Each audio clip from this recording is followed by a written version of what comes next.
reviewing that show. We here to review that show. And if we think we can, then we can still view that show. All the people be trying to view like us, but you know they can. It's Marty, and that's it. Bro, and only a handful of those VR things work, dog. But let me tell you, like fucking Farpoint. Have you ever seen the gameplay on that, dog? Alright, dog. See, I gotta look that up for you. Farpoint is fucking the shit. Cause D-Mac did, I forget which one he did. He did one of the VRs. Might have been Batman. I don't know. But he was just like praising the hell out of the VR shit. Yeah. After he got to play it and shit. So I'm like, to That's me, I mean, they trying to run them for what, $500?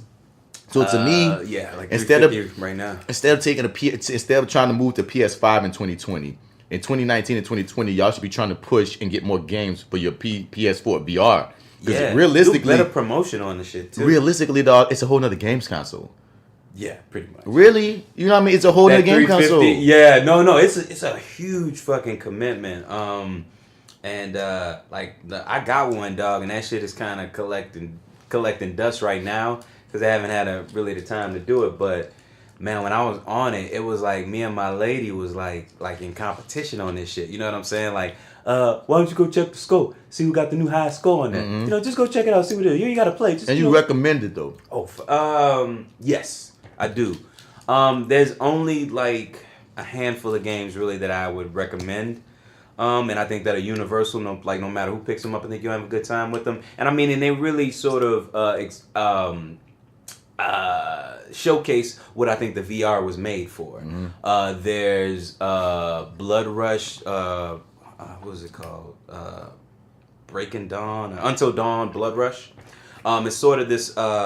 You kind of get on this carousel basically, right? And you're riding through this sort of amusement ride, it feels like. And then there are things and people that sort of pop out. There's all sorts of scary shit. Like, I honestly haven't finished it yet because this shit kind of freaked me out. Like it gets kind of freaked because like you literally, it's an immersive experience. And once you put that bad boy on and it's dark and it's shit and it's like you start turning around and anything can jump up from anywhere. It's a really crazy experience. I hear Resident Evil is a dope ass experience. That's gotta be a crazy experience for VR, dog. I hear you can't do it for very long though because of like motion sickness and stuff like that. I've heard like that's a common issue. So in terms of that, you can only play it for like maybe 45 minutes to an hour at the most. I think they recommend. See, you know what? Come to think of it, that's going to have to be their selling point for the PS5 that it comes with VR. The VR. Oh, that'd be dope. If it just came with the headset and you had to buy the additional pieces, that'd even be something I get down with. Because you got to buy 3 pieces to really get the full like experience, right? And then if you want to go nuts and buy this fucking gun, which I did, and buy this gun in this game, it's like that makes it even better. They've got this sort of first person. So Farpoint, that's the game that I play a lot of. There's once you get through the story, which is actually pretty interesting. It's really immersive.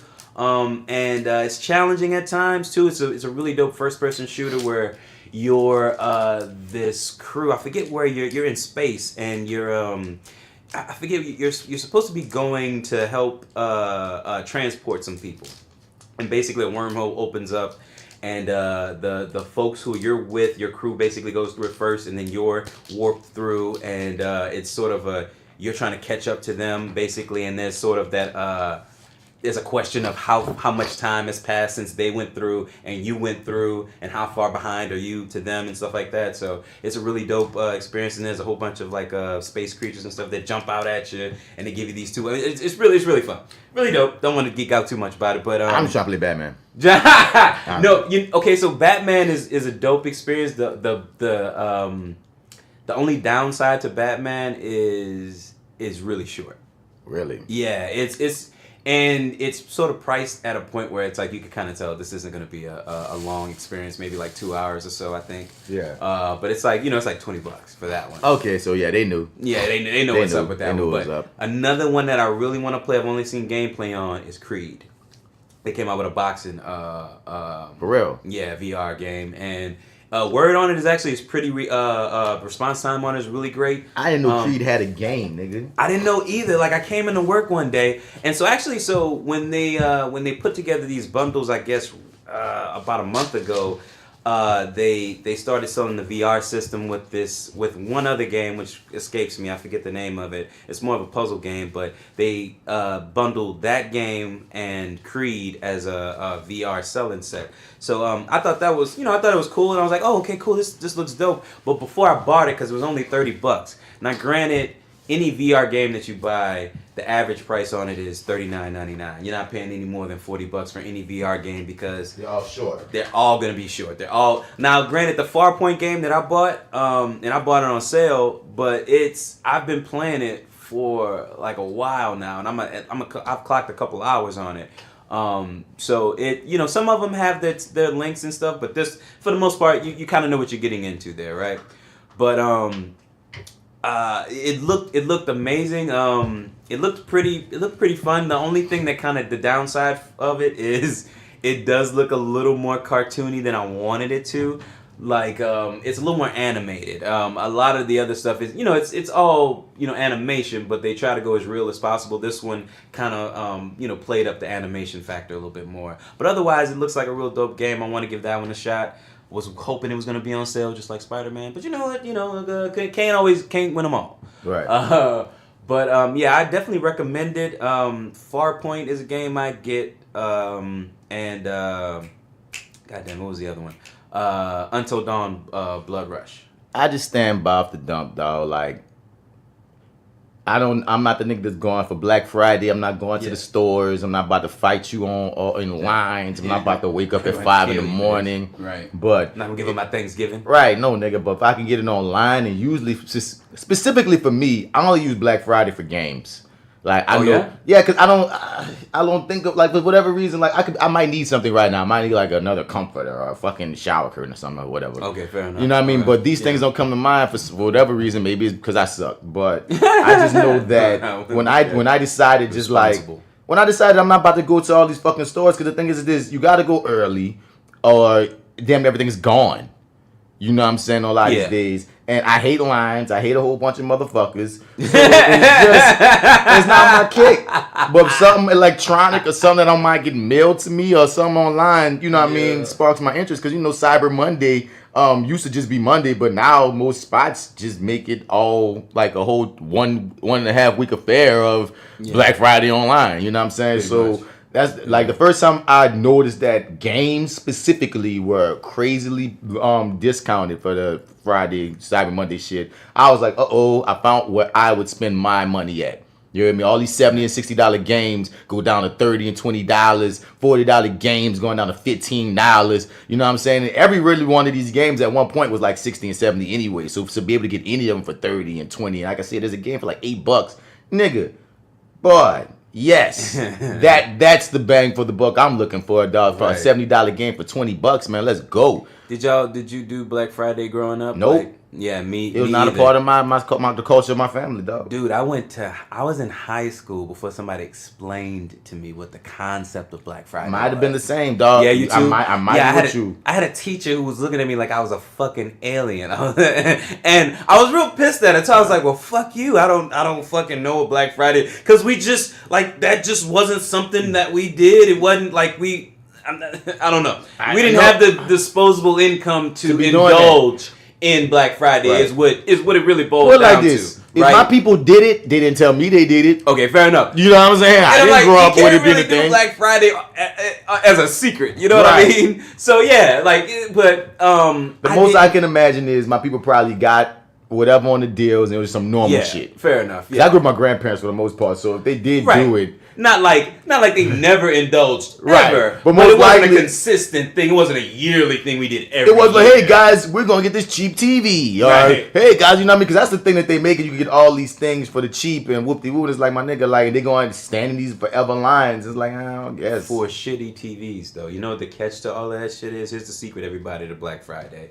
All right, I hate to burst the bubble, but the doorbusters are literally the shittiest TV they could possibly give you. And somehow, some way, the public and population has gotten the impression that you're getting a deal. But they're literally selling you garbage. And people are just trampling each other over it. Now, granted, my place of business is a little bit more of a controlled chaos. And from what I understand, every time I've ever been to Target, though, too, in that regard, they've always been very controlled chaos. I've never been to a Walmart. You know what I mean? I've never been there. But I hear that they've gotten more controlled in how they do things, I mean, too, as well. I feel like at this point, you know what I mean, you've had a couple of decades of the shit. You would figure out how to figure, right. You know what I mean? But it's like, I feel like they literally just figured it out, though. I wouldn't be surprised. But it gets bigger and bigger each year. So, right, there's you got to plan for, I guess, greater and greater numbers. But, shit, forgot my point. Where was I going with that? Oh, yeah. Garbage TVs is what they're giving you.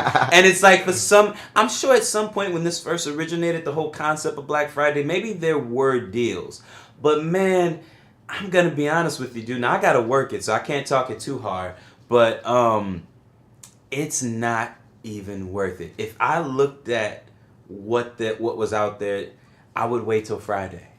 It's like when like Thanksgiving is when people are gonna lose their shit. But Friday, people are just gonna be shopping. It's gonna be a lot of motherfuckers shopping, but people are just gonna be shopping. Nobody's gonna be losing their fucking mind because all of the deals happened yesterday. Right. You know what I mean? And the deals are still happening. Just people bought all the good shit. People bought all the good shit. Fuck. All those doorbusters, all those 99-cent TVs and shit, they all gone. And now people are just, shopping for other shit. Right. Which is cool. It's a little bit more manageable.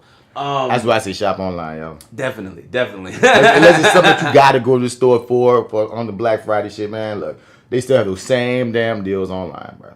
Yeah, and here's another spoiler alert. The retailers know that nobody wants to fucking deal with those crowds. Nobody wants to lose their Thanksgiving. So a lot of the time, at least for us this year, they kind of started their deals like Monday. So I mean, if there's something in particular you're looking for, like that console we were kind of talking about, me and Baz were talking about on the way back, man. That is something that normally was supposed to start on Thursday, has been going all week, and we've had to turn motherfuckers away. I've even told you, but they had people sending in kids and other people. PS Network has been having their slashes on their games for the past few days. Yeah, and they're not going to stop for a minute. And then they also do Christmas deals too. But that's what I'm saying, bro. If y'all video game niggas, now's the time to get your video games. Start shopping. Yeah. Start shopping. It's the smartest time to shop, though. Yeah. But I didn't really get to indulge in Black Friday, I think, until I was actually in college. And this is the latter part of the college tour. But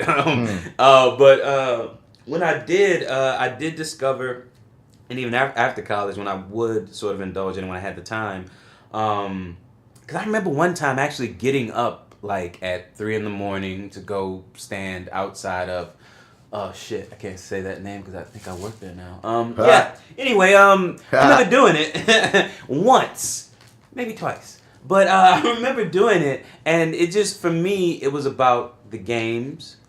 And what I learned much later is that the exact same deals, the exact same games are going to be there Friday afternoon, Saturday afternoon, Sunday afternoon, for the same fucking price that they were at 3 a.m. Friday morning. So, it's just like, I don't know, you live and you learn. But this whole Black Friday thing is changing. It always evolves. It gets bigger and bigger each year. But the point of the matter is, ladies and gentlemen, I have to work it, so I whatever. But enjoy your Thanksgiving. Enjoy the Thanksgiving. That's what it's about. Yeah, definitely. So welcome to Reviewing Dat Show. You heard me? This is either side B or another episode number. Who the fuck knows? Who knows, man? We here. We in this bitch. Sans the adorable asshole, the lady still. But minus one. But it's that actor guy, Mr. Bats, in the building. How y'all doing? This is your favorite host, Marty here. Maybe not your favorite host for long, because who knows? I think I might die if my co-host hears this. But you can but he won't. Because he don't watch these shows. He don't watch these shows. He sometimes checks in the... You know what? I'm going to stop. You can find me, Marty, MartyEdwards, 504 on Instagram, Twitter, and Snap at the chat. Also go to lowrainpictures.com, where Marty co-hosts the show that with... What's his name? Just playing. Not really. I'm just. Oh man, you gonna have to get me if you're listening. Anyway, it's called Your30 with Marty and the Arrogant Observer. Check it out. Appreciate y'all. What's up, brother? Yeah, man. Well, we ran on the last side on the last episode. We did. We didn't get into our Titans talk, our Black Lightning talk. Yeah, I told you I was excited about that. Yeah, man. Titans so talk. once again, I know a lot of you people have not seen Titans. I know a lot of people already stopped watching Titans. I know a lot of y'all can't watch Titans because y'all are not going to pay for the DC app. But True. We watch Titans, so you don't have to. Yeah. So let's start with the one. Okay, so it's two that we've gotten in the queue right now. So don't mind me. I'm in the wine candy for New Orleans people. Jolly Ranch for everybody else. Y'all know.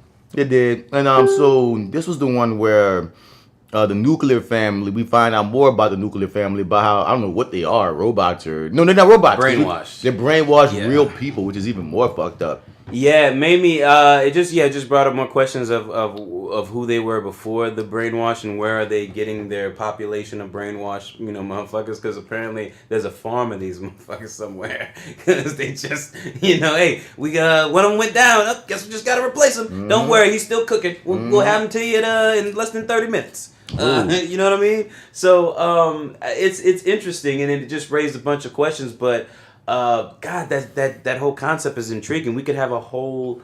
I don't know. I would like to explore that a little bit more. I don't know if we could do a whole. They are from the comics too. The nuclear family is a thing in the comics, but I think they're androids or robots or something. I'm not. That's not. I'm not as versed on them. Comics. DC in general, nuclear family. They're villains. Yep, DC. I believe they're robots or something. Let me look this up right fast. And here we are, Google. The name of a group of supervillains. They're outsiders villains, or at least they first started on outsiders. It came out in the 80s. His family died. The nuclear poisoning, vowing to teach the world. Blah blah blah blah blah blah blah blah blah blah blah blah blah blah. I don't know. Anyway, they're for real. Fuck, I don't feel like we know this. But So which is the first one on the docket? So I mean, we could just talk around with Titans, dog. Let's get to the biggest story coming out of that Titan shit, and that's Jason Todd. Oh, okay. The whole Jason Todd angle. Okay. We meet him at the end of episode 5 when Dick about to get fucking murdered, and then he gets surprisingly saved by Robin, and he's Robin, but the other Robin, another Robin. Okay, so I wrote this down, and I know you're tired of me saying it, but I have to, and I'll do it every time. I won't lie to you. Shout out to Iron Fist for showing me the absolute bottom of the barrel in terms of fight choreography. Yes, thank you. Because every time I see a punch thrown, I want to be. In the beginning, I really wanted to be mad at this show, but their competency in their fight sequences compared to Iron Fist season 1 and season 2, even though season 2 was better, I just have to applaud them. And once again, the whole nuclear family fight sequence, like their whole, like everybody has their own little weapon and sort of way about going. Because they came at them. Oh, they came at him like a motherfucker. And I thought that was cool. Even back check, I think it was episode 5 where where they finally come together as a team, and Dick is like, "Show me what you can do." And we have Beast Boy's cast pretty well. I like what he brings to the show, to the atmosphere. Yeah, I'm on board with him. He's dope. And of course, Starfire, she's the badass. And then we got your girl Rachel, who's that actor. And once again, I dig her more and more every episode. And I'm curious to see what's about to happen with her fucking darkness. And apparently her dad's coming. And but then we got to see Robin kick some major ass in that episode to show, this is why I'm valuable. Because oftentimes, naysayers of some people feel like you're not a superhero unless you got powers. And I always say, no, you can be a superhero without powers, because no matter what, those characters that don't have powers are still doing superhuman things that I ain't about to fucking do. You know what I'm saying? So but when you talk about the depowered, the human folk on these teams, oftentimes they be like, well, what are you gonna do? What do you bring? Batman doesn't work live action because in Justice League, because he's surrounded by all these superhero folks. No, it depends on how you write him and what you have him do. Same shit with Robin. So I'm glad he got to impress his superpowered team members. So even they got to respect his gully as the leader, Yeah, it's like we'll follow this guy, and then Beast Boy's his fascination or fandom, if you will, fandom, like complete fanboy, like he has a nerdgasm when he finds out who he is, and then when Jason Todd shows up and he's like, "Can I be a Robin?" It's just like, okay, cool. He so fucking works. Like not a wasted line on that motherfucker. But yeah, no, he that whole thing is dope. Yeah, and it's like so for me. Okay, so this, what is that episode called? Together?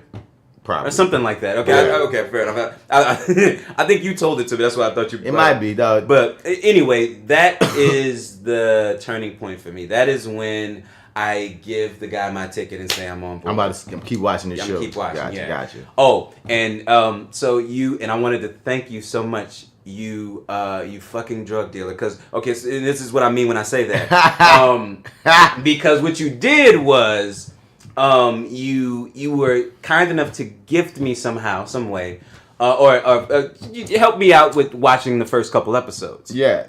And then, I get what you're saying. Yeah. Then you went away for a little bit, and I was just like, you know what, I'm kind of curious. I want to see this Jason Todd shit, and I go and I watch it on my own, and I plow through both episodes. Yeah. And then, because I'm like, I don't think he's gonna send it right now, because I just didn't think you were gonna send it at the time. So I was like, you know what, I'm probably have to do this on my own. So I did, and then you sent it to me. And I was kind of like, I'm gonna wait till I see him to tell him that. You know what, dog, I'm already on board. You got me hooked, homie. You got me hooked. Because this is the thing too, like, because there's a lot of people I know that don't like this show. And I'm like, no, it's weird. But I said, have they stuck around with it? I don't know. Okay. Because like I know some people on Facebook that I'm friends with that put up like, I'm not digging it. I've heard a few podcasts that I respect say they don't dig it. And I'm sitting up here like, I understand why you don't dig it. But for whatever reason, I'm on board. Like, you know what I'm saying? Like you said, from what got me on board, I think I never fully hated it. I just saw the flaws. And I was like, if y'all bring this together right, y'all can make it work. And like you said, in Doom Patrol, they did so many things right. But to me, they made a great episode. But that was more because Doom Patrol, if anything, that was their pilot. But like you said, in Together, you see how the Titans can work without, because look at the family unit. You got Grumpy Robin, you got the patriarch Robin, the matriarch Starfire. You got their kids. You know what I mean? It's like they're their own nuclear family in a funny way. Yeah. And you've seen all of that come out even in these last few episodes. And I'm like, dude, if I can stick to this show as being their origin stories and they're all going to grow to be more familiar for me, I'm on board to see how y'all plan and play this out. For me, I've sort of taken that, this isn't exactly what I remember in terms of the Teen Titans, a cartoon, which is, where I kind of draw a lot of my reference. I've read, like, maybe the first issue of, I think, the rebirth of Titans. Mm-hmm. I want to say the Flash is in that one, isn't he? Kid Flash. Kid Flash is in that. Okay, yeah. The black Kid Flash? Yeah, yeah, he is wearing the Kid Flash. No, it was a white Kid Flash. I think. All right, because we got Wallace, that's the black Kid Flash, and we got Wally, who was Kid Flash, the original Kid Flash. But when they did the whole rebirth situation, apparently they wrote Wally out, and there's this whole long storyline to bring Wally back to the continuity of DC and such. And that was a big thing that led to the Flash Wars saga. I read all of that with him versus Barry, and they're showing that Wally's actually faster than Barry. And it was a whole kick. It's interesting how Wally came back and such. But currently, the official Kid Flash is the black kid. But okay. But just handle. Shit, I forgot. You said you was reading Rebirth. You basically saying how you tried to get a taste of the comic version because you started watching this version. Yeah, because I started right. Yeah, I forget where I was going with that. Which character were we talking about just now? We're just talking about the family unit. Now, like I said, they're their own nuclear family in a way. We got the patriarch of Robin, the matriarch of Starfire, and the kids with Beast Boy and Raven. So here's a question. How did you feel that scene between Robin and Starfire was forced as a motherfucker? Them fucking? Yeah, them fucking. Like, it happened out of happenstance, is that the word maybe, than like true organic like chemistry. I mean, granted, they did have chemistry. I was about to tell you, no, but I was about to say, do you felt like it was forced escalation or organic escalation? This is the only reason why I won't call it forced, is because they both have treated it like a one night stand.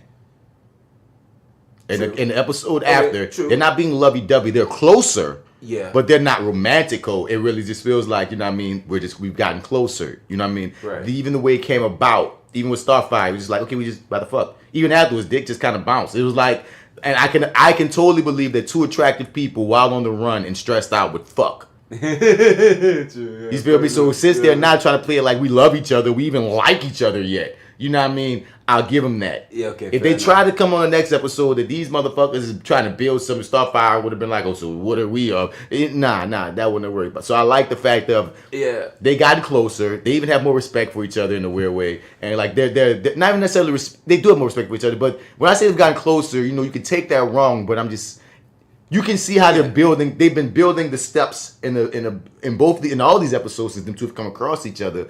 They've been building the blocks of them two coming together. Because once again, Starfire and Dick Grayson, one of those couples that lasted a minute. Now they're together right now, but they lasted a good while in comic lore. So of course, if you're a fan, you knew that was going to eventually happen. They've been flirting the cartoon, but they've never episode Teen Titans Go where they two got married or some shit, I believe. There's the DC movies. They're like fucking in one of the Teen Titans Judas. Yeah, I did see that. I did see that. Yeah. So they're established thing. I didn't expect them to come together in any kind of romantic way so soon, which is why I'm so glad they only fucked. That's why I'm so glad they only fucked. It was just sex. Mm-hmm. You hear me? They should take a while before it becomes anything else. So keep building. Yeah, definitely. I mean, that whole them being together, the team chemistry, hey, show me what you can do. You show me what you can do, and like that was dope. And then that whole fucking reveal, you know, once again, of Robin coming in to kick the nuclear family's ass to save. Well, no, not the nuclear family. Not the nuclear family. Whose ass did he kick? The leader of the nuclear family failed because Robin found him. Well, Dick found him. Dick found him. And then so a button was pressed for his superiors to wipe them both out. And so Jason Todd and Robin whooped all the assassins that were sent by his superiors. Oh no! I mean, when Robin reveals himself to the Titans, you say that's not the nuclear family that he comes and beats up. He remember Jason. Oh, you talking about Dick Grayson? Robin? I'm sorry. Okay, yeah, I'm sorry. Yeah, my bad. Okay, gotcha. Yeah. Like that whole, because the whole build up, because like so he sort of disappears. Yeah. He disappears, and it's like we know he's going, because we just saw him fall in the car. They're out there. Right. We know he's going to get his shit together, right? Yeah. And then he shows up and he's like, right. And then they're like, nah. He kicks all the major ass, fucking ass, dude. And once again, fight sequence. So much better. But that whole thing works. I like but don't love their fight sequences on Titans though.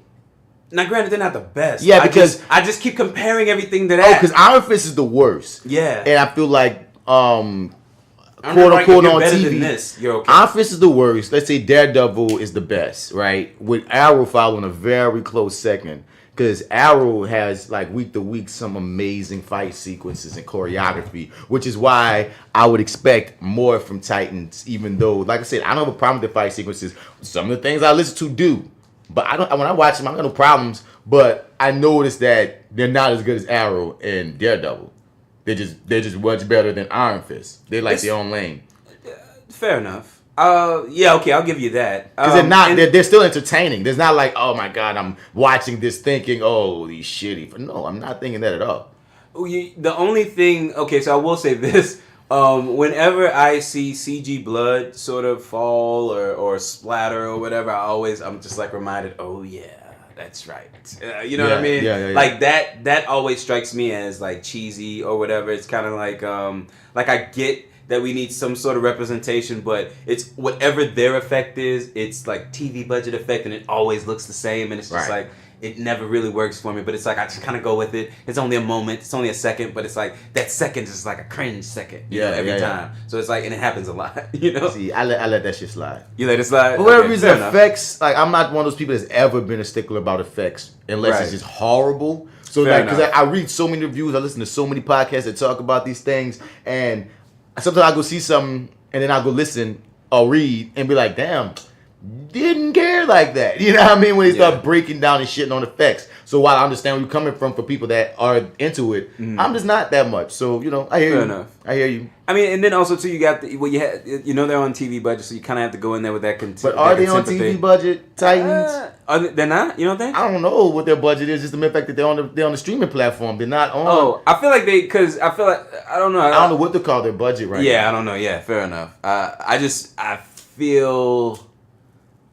I don't know. I just kind of feel like it may be lessened. It could maybe just the appearance of the blood necessarily, like it could maybe stand to be lessened. Yeah. But you know, that's all. That's my little thing, you know. But otherwise, I don't know. I still think the fight sequences. Once again, I just got to break out of that habit of as long as you're better than and start judging it on its own. But it's like it's so fresh in my mind. Yeah, and I feel it's like son. Once I get a little distance from it, maybe I can do it. But we're talking about a superhero show. You know what I mean? Yeah. So no matter what, you gonna compare it to recent ones. You ain't got no choice. But there'll be no more Iron Fist. So it's like eventually I'll be able to. So we think. So we hope not. Because I'll take my heroes for hire, dude. I'll take it. I don't think it's gonna happen. I just need Dick Grayson to smile more. Now I'm starting to feel about like how Green Arrow fans felt when Arrow happened, and it was like that's like Green Arrow is supposed to be like not as Batman-esque, which even though ironically Green Arrow as a character was born as a Batman ripoff, like from the beginning, like he has a bow and arrow, but he had an arrow cave. He was and once again they both came out in a time when they were both campy. So it was like they weren't that different. But then, once things got darker, Batman got darker, and Green Arrow still maintained the, crack jokes, more of a sunnier disposition. But Green Arrow still goes hard. But I remember those fans popping up saying that, but this ain't how Green Arrow is in the comics when Arrow dropped. And when I'm watching Dick Grayson in Titans, I'm like, Dick Grayson is like, some people feel like he's the heart of the DC universe. Some people feel like he's that one guy that everybody loves because most of the main heroes watched him grow up as Batman's sidekick, and many of the other ones, like the sidekicks and shit, he was the first sidekick. So like he's one of the people that no matter what, he can go holler at anybody. They gonna fuck with him. They gonna rock with him. You know what I mean? He's like and Batman always tried to make sure that he wasn't him. You know what I mean? Because Batman not hurts people, scares people, but Dick Grayson is personable. So when I watched so when I watched this show and I'm like, man, we getting this gritty ass, like aloof ass Dick Grayson persona, and I'm like, I understand y'all taking different characterizations for everybody for the most part except Beast Boy, but at a point, man, I just need some more charm or some smile more at the least. I understand you're gonna be our Batman for this show, I guess, but man, give me some. Can you smile? Can you smile? Can you smile? Can you at least smile? Sometimes you sound like a dude talking to a chick. Yep. Like, can you smile, chick? You gotta smile for me, Come baby. on, now you gotta smile. Smile for me, baby. You gotta smile today. But no, you know what? I disagree with you actually. Well, in terms of the smiling thing, I think that he smiles quite a bit, and I feel like he has his charming moments. I think he has his charming moments, but he's not as charming as not my dick. Hashtag not my dick, dog. That ain't my dick. I like what the actor's doing because not really on him. It's the tone of the show and what they're going for and how they're writing it. You know what I mean? Some things just come down to that. But Jason Todd, man, how you felt? So he's a character that most of my knowledge of him comes from that I think it's under the Red Hood animation first. Yeah. And then I've read an issue or maybe half of an issue of Red Hood and the Outlaws. I dig that comic series. You dig the comic? I dig Jason Todd as a character. He came a long way, but what you saying? Okay, so I didn't have a lot to sort of go off of, so I was just kind of going into this fresh. I didn't know if that was supposed to, that may have curved anybody else's opinion, but for me, I thought he was a really interesting contrast to sort of the Dick Grayson Robin, and you sort of see seeds of where he could go in the future, and sort of and I don't know how this is gonna paint. It makes me. I enjoyed it a lot. I thought his portrayal was dope. I'm not familiar with this actor, at least I don't think I am. I don't recognize him from anything else. But he was, I thought he was dope. But the thing that I wanted more, I guess, out of all of this was more of that story. And I guess I kind of know that that's not what's going to happen. I don't feel like we're going to get like a Jason Todd, or Red Hood, show. So it just kind of felt like, oh, this was cool, this is a one-off, and I just gotta kind of accept it as that. But for overall, I nerdgasmed a lot. I don't think it's a one-off. You don't think it's a one-off? I think if this show continues, you think he'll come back? I think not only will he probably come back, I think if this show continues, right, because right now it's a guaranteed second season. Yeah. I think he's gonna die in this show. Not in this show, but the news of his death is going to happen maybe in the second season of this show. And if it plays its cards right, it can build up to their own version of a Red Hood situation. They just got to stretch it out. Because the thing is, look at it, Arrow has gone 7 seasons. Mm-hmm. Agents of S.H.I.E.L.D. about to now be on its 7th. They about to go 6. It's on its 6th, but it's been renewed for a 7th season. Yeah. You know what I mean? A lot of these superhero shows, that's the thing, they have the material to go really as long as the fuck they will have an audience. You know what I'm saying? So let's say if Titans went 7 seasons, you could have a Red Hood show up. You just need enough time for him to get killed. You gotta have enough time for him to, be gone for a minute. And then, you can play it however you want within the lore, how they want to establish it. I just wouldn't want Jason Todd this season, dead next season, Red Hood third season. No, I wouldn't want that. But, you know what I mean? Because like you said, I dug the portrayal, especially how it ended. Because what I know of Jason Todd is, you know what I mean? Like, he was a rebellious Robin, like he said on the show. He was trying to boost the fucking tires off the Batmobile. Like he said in the show, like they kept a lot of his lore.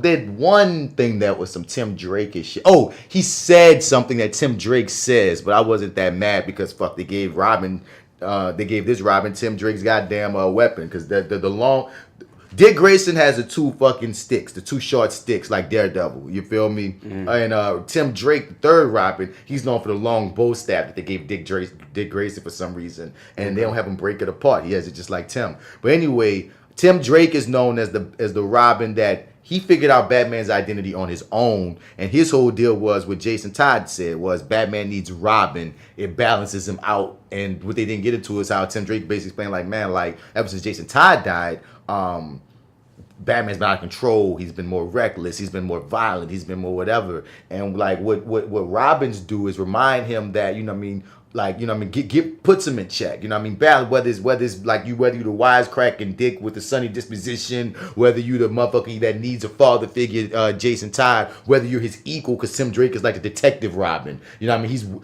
He's much like Bruce in a lot of ways. And that's why a lot of people feel like if he was to become Batman, he'll be the best. So it's like, you know what I mean? Like whatever it is, it always balances out Batman. And Jason Todd told Dick that on the elevator. But I dug the character, but I was so happy because at times I was like, okay, he's crazy. Like he reminds me of Jason Todd. He reminds me of being evolved, like of what Jason Todd becomes. You know what I mean? Yeah. You know what I mean? Because he was listening to Robin. He was on his rebellious kick and he was saying fucking all that shit, but he still felt, pretty good. Like a good person, just edgy. And that's what he becomes in the future. But when he's Robin, at times he becomes loose cannon. And when he's Red Hood, when he comes back from the dead, he on some Punisher shit for a minute before he lightens up and becomes even able to be around the rest of the Bat family. Mm-hmm. And there's certain members of who does he have the rivalry with? I think he has the rivalry with Tim because all of the Robins have unique relationships with each other. And yeah, he has a rivalry with Tim, I think, not Dick. I'm about to say, because I think him and Dick are known for a rivalry, but I think it's him and Tim. But when I got on Dick's, I was going to say, no, I'm sorry, my bad. What you saying? I was going to say a moment that happened that put me on Dick Grayson's, because now I think like, you know what, I was shitting on this show at one point, but there was a point where Dick Grayson, I'm like, I fucks with you and I ride for you. Yeah. That was when Jason Todd was, they were loading up old boy from House of Cards into the That's where I know that actor from. From House of Cards. He's a little bitch. He got fucked over. He got fucked over, yeah. He was a whole Frank. Man, I'm so mad. I wanted the money for this. And Frank always talks to him like, look, gives him the lie, false ass promise, and he got to take that lick. I got to get back on House of Cards, dog, because I've not seen the last 2 seasons. Okay, we'll talk. We'll talk. Okay. Yeah. The end of the last season I saw was probably when him and his wife had beef, and the season ended with them 2 not rocking. I think that was the last episode. No, season. son. No. No, not the last season, but the one before the last. I haven't watched those 2. Oh, really? Okay, all right. Because I know a season came out that I didn't watch, and I was like, oh shit, I didn't watch any of that. I might have watched maybe the first episode of that.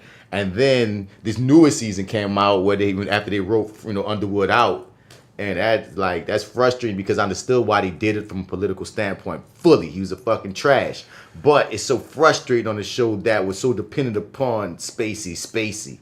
You got to the end of it, and it was all to be like it felt like this was all to say, we can do this without you, Spacey. It was like, it felt like Hollywood just had a whole plan to tell Spacey, we can live without you. And is the show good without him?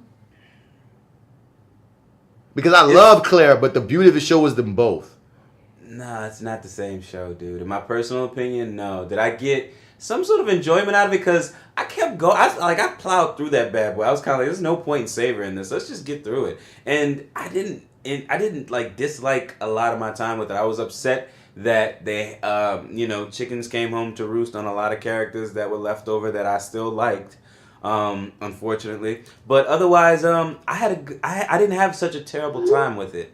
It was just so apparent that they wanted to. It would have made them so happy if they could have just gone through this entire season without mentioning his name, but that's virtually impossible. It's Frank's show. Right, it's Frank's show. The first voice and image that you see on episode 1, season 1 is Frank. If I may offer another thing too, do you, Robin Wright,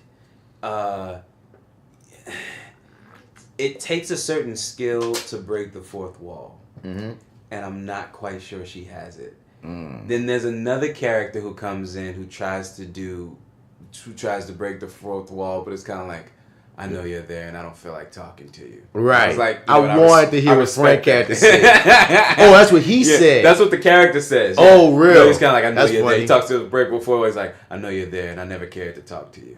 That's hilarious. Yeah, and I was just like, I appreciate that. I respect that. And did he not talk to us anymore? And he would give us looks like, I know you're there. He would look, but not say anything. Yeah, gotcha. So, because they knew they couldn't match another male up to Kevin Spacey, so why you got to go a different direction? And especially if you're already saying Claire wasn't handling it to the degree. You know what? If the real life landscape rings preposterous, so does this fucking show. Yeah. And but I had a decent time with it. It's not the same show. It doesn't have the same flair. But in terms of it finally being done, I understand that you all wanted to make a very clear statement. We can do this without you, Kevin Spacey, and you did. Man, I had to find one thing that really got me off to the show was when Scandal really became completely fiction. Like, to me, because both of them are fictional shows. They both do preposterous things. But there's always this air of seriousness that's on House of Cards that felt almost like, you know what, this could happen or this does happen. When I'm watching Scandal, I'm like, I know that wouldn't happen. Like, you know what I mean? So, like, that air is what I often enjoyed about it. But I'm gonna finish it out. Like I said, I'm gonna complete this, dog. So it's like that's what has me. Talk about it. We gotta talk about it. That's what has me stuck on Supernatural right now, and it's awful because it's gonna be so long before I do complete it. Because if I don't finish the show that I started, like that's why I'm going back to How to Get Away with Murder. So I'm going back to Game of Thrones. Like there's a few shows. Those are 2 that, and House of Cards is the 3rd one that they kind of fuck with me. Like, hey man, you know, still here. You know, still here. You didn't finish this, man. You didn't finish this. Them 3 and Preacher. I think those are the 4 that I started. Actually liked. Because if I didn't like you, fuck you. But if I actually liked you and I didn't finish you, I get guilty. Is Preacher good? Yeah. Well, I only watched the first season and a half. And I enjoyed it. And it's a comic show. You know what I mean? It's cool. I fuck with Preacher. Okay. It does different things than the comic did, but that's what the show's supposed to do. But speaking of, when Jason Todd took out those cops, that's when I saw, oh, this is Jason Todd for real. And he's been conning Dick for the longest because he was so ready. He said, yeah, I'm going to clear him out. Yes. You know what I mean? And even Dick was like, when he fucked those cops up. It was uncomfortable watching him fuck up them women and shit. Did he not? Yeah. Did he not kill a couple people, am I right? He didn't kill anybody? I cannot neither confirm nor deny. Okay, because he fucked them people. He fucked them up. Yeah, like some folk, one of them dudes ain't walking. Man, at least paralyzed. Yeah. He fucked them people up. And when Dick, I feel like Dick should have been madder, honestly. Yeah. He should have been, he was mad, but he should have been madder. Right. And even when he asked him, like, does Bruce agree with this? There's no way he's he's like, no, he don't. We ain't here. I'm like, yes. I'm like, oh, so you are a little rebellious, T. You act like you're the new goody two shoes, right? But you really, he just wanted to meet Dick. I really liked how that whole twisted, dog, because I was looking for it, and he straddled the line and he just jumped, and I was like, yes, you feel me? Yes. I want to see the aftermath of this. They gotta follow up. I dug him. I dug how he fit in with how he worked as a team with Robin, and I love that motherfucker's timing. Yeah. Nobody has better timing than Jason Todd. Right now, Beast Boy. Beast Boy. Him and Beast Boy can go for that. Yeah, they have the best timing. But yeah, it only the thing that I don't know. The only bad thing was like I feel like. In my mind, I was thinking this is the last time we're gonna see this character. And and Bruce so totally treats him like the new kid, the new child. Like, you know what I mean? How the oldest, boy, he lets you get to do that. You get to do this. You get to drive the car. He lets you do, yeah, man, because that's the baby. You know, oftentimes, in sibling situations, the baby gets shit that the oldest never got. Like, the chemistry between those two really worked. Yeah, you know what I'm saying? And because they don't really focus on that much in comics of how Nightwing felt about Jason Todd when Jason Todd was still living. They explored it after he died and such. Right. But someone have to point me to the comic where Nightwing visits when Jason Todd's the Robin, because I don't have that in my mental Rolodex, honestly. So it was cool to get that interaction of in his prime Jason Todd, even shitting on your costume. And once again, this season must end with you being Nightwing, homie. Period. Yeah.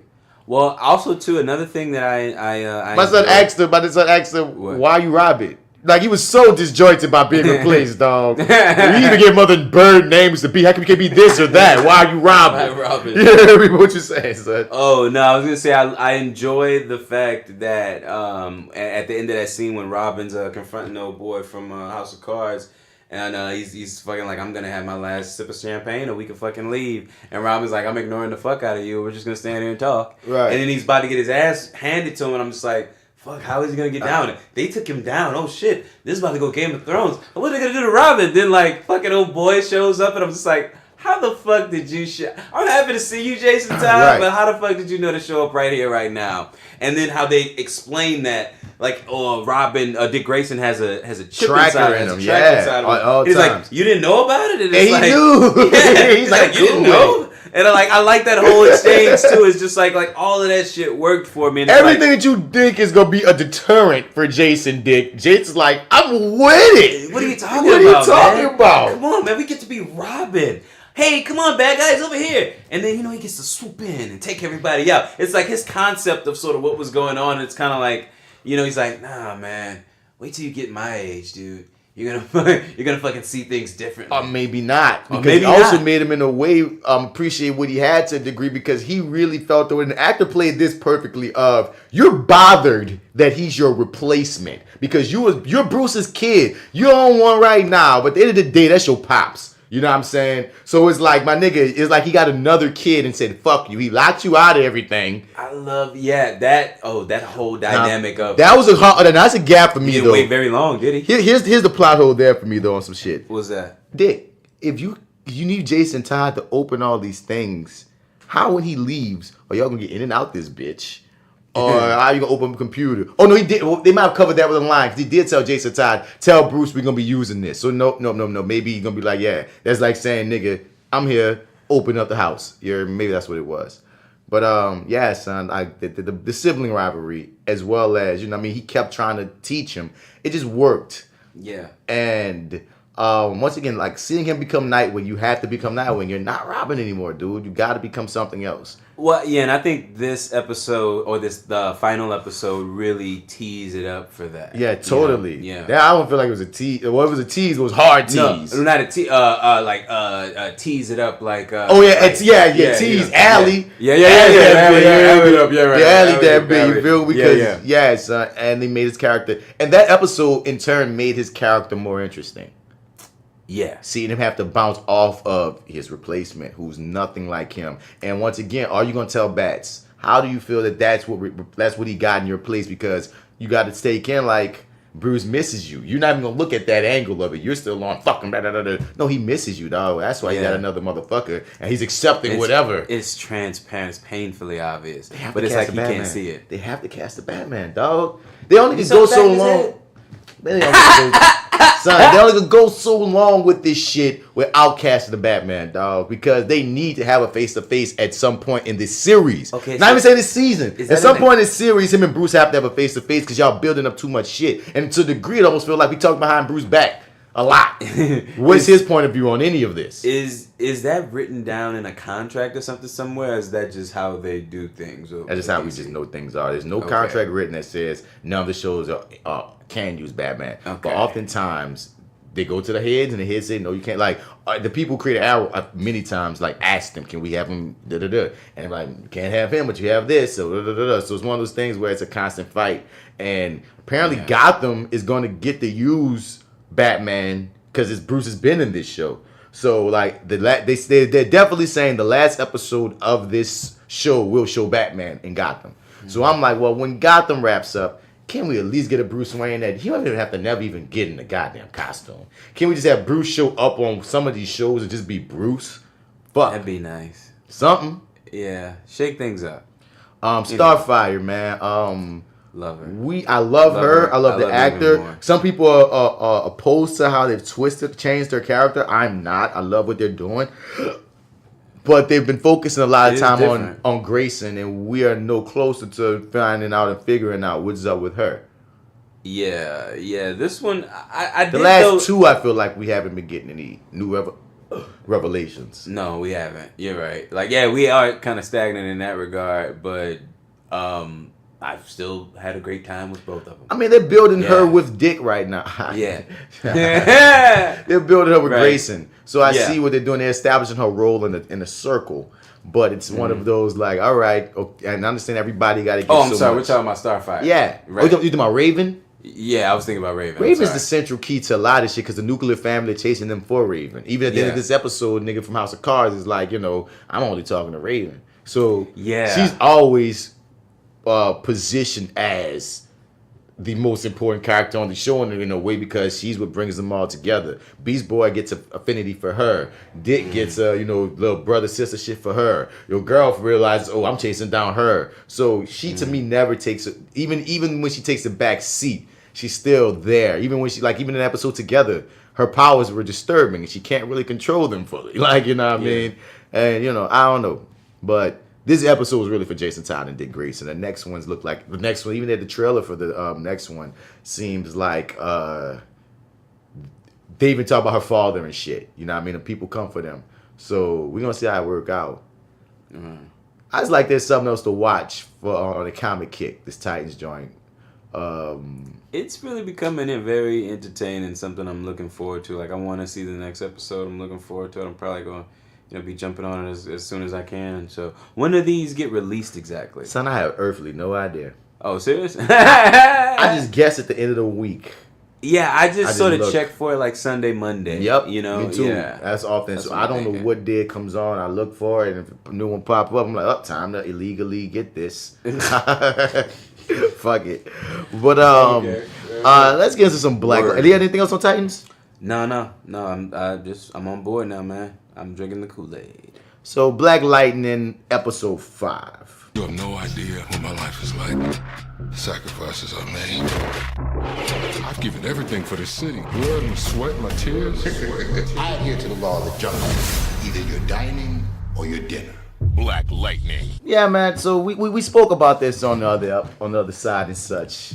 about how, dude, I did not. So episode 5, the big deal about episode 5, it starts off with somebody hunted down Gamby and they presume that he's dead, and we go through the whole episode with all the characters believing that he's dead. Jefferson holds out for the longest, but by the end of the episode, he's like, "Oh my God, he's dead." Down. So, and like I told you, son, I at no point believed it. No body, no death, dog. Anything that you watching, anything on TV, no body, no death. No body, no death. And I completely agree with that. I was moved though by the family and their feelings, for when they all responded to it. Yeah, like granted, I do know of all truths that he wasn't dead, right? At least I did believe that, but for seconds, just moments, when they would get the news and they would sort of break down about it. It was well acted. I would forget for a couple seconds. Oh yeah, that's right. No, he's not dead. He's not dead. He's not dead. No, he's not dead. Those same seconds, Marty, was me going, they wrong for this. So when y'all really kill him, what these people gonna have to go through? They're gonna do a Walking Dead. You're gonna piss people off. But then in that regard, because that's the thing. In every comic we read, this nigga died. That's why I was like, so we know Gamby's destined to die at some point. So I'm like, dog, y'all gave us every character reacting to this character's death on this episode. When you really kill him, it won't matter as much to me because you got these epically great acted scenes with each character react. Like, I was like, this is pretty fruitless. Is my belief that, especially since in the very next episode you're gonna bring him back. Spoilers. Right, yeah. It's my belief though that they have every intention to go against the grain here, and instead maybe Gamby won't bite it. And I know you disagree. I still think that Lynn will bite the bullet before good old Gamby does. See, I was about to agree, then you said that. Fair enough. I feel like no matter what, Gamby's gonna die in this series. Then put it like that. Okay. He might not die as soon as I gave him. I said he's gonna be dead by season 3. That's what I said. When we first started reviewing that Lightning, I said he ain't gonna make it past 3 seasons. You know what I'm saying? Yep. So was what we gave him. Yeah. No, I do remember that. Let's say you're right. Let's say you're right, and he makes it past season 3. Okay. You feel me? I still think the Gamby character is just a character in shows like this that's just primed to be murdered. No, you're right. Out of any of the core cast, right. I cannot believe they're gonna kill Lynn before Gamby, dog. They never killed Alfred. If they kill Lynn, they never killed Alfred Fox. What you mean? Wait, say what? Did we call him Alfred Fox or something like that at some point before we started? We didn't call Gamby that. We did call him that. But something like but no, I was just saying they're not gonna. I'm just saying I don't think they're gonna. Alfred is way more intrinsic to Batman than Gamby has ever been in Black Lightning, by proof of when we read all Legacy, right. We read every comic we read, he died. He never survived in any of them. So that's what I'm saying. That even if they keep him around longer, I doubt they kill Lynn before they kill Gamby, dog. Okay. I don't see them ever killing anyone in the initial family. None of them black women gonna get killed on this show, dog. True. That other black women did, but they ain't gonna kill Lynn. If they do, it's not gonna be for a few seasons, dog. The dynamic, because I still maintain that Lynn is gonna take Gamby's spot. Because I enjoy that right now. Like we spoke about this at the end of season 1 when we were saying that they got to find Lynn something to do, because we see the trajectory of her superhero family, but she ain't got no powers.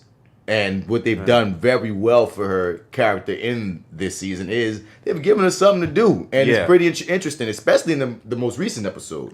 You know what I mean? So if we're going to make things not symmetrical is not the word, but we're going to make the easiest route is when Gamby get murdered, she become the eyes and the ears. She become the motherfucker because she is already a scientist. Yeah. I mean, I think definitely I could see that working. It's just who's gonna make your shit. That's the thing. That's the thing about Gamby that always makes him the tech guy. That leads me to what you're saying. Unless they introduce someone who can do tech, because once again, I feel like both Vanessa and like I said, I feel like it's not that hard to be the eyes and the ears. Not even that hard to do research necessarily, but be the woman in the chair. Yeah, but Gamby's a tech person. You know what I'm saying? And Gamby, I think I'm assuming he also is their hacker. So they need Right. their own Cisco / Felicity / Yeah. If they don't got nobody to fill that role, Because for a minute we thought it might be Vice Principal McDottie. Yeah, I thought it was, and then she got murked.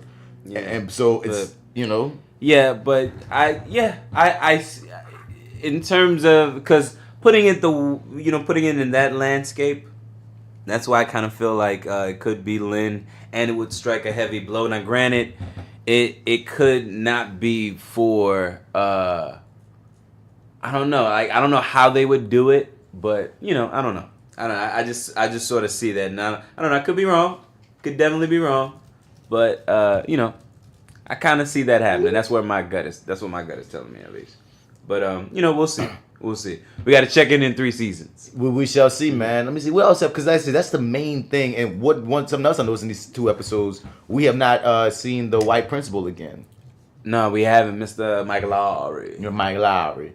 Because 5 and 6 is like running in my head almost together at this point. But me as well. So what else happened in 5? Because one thing I do remember notoriously in 5 was it was a return of the black drama, because there was not any action.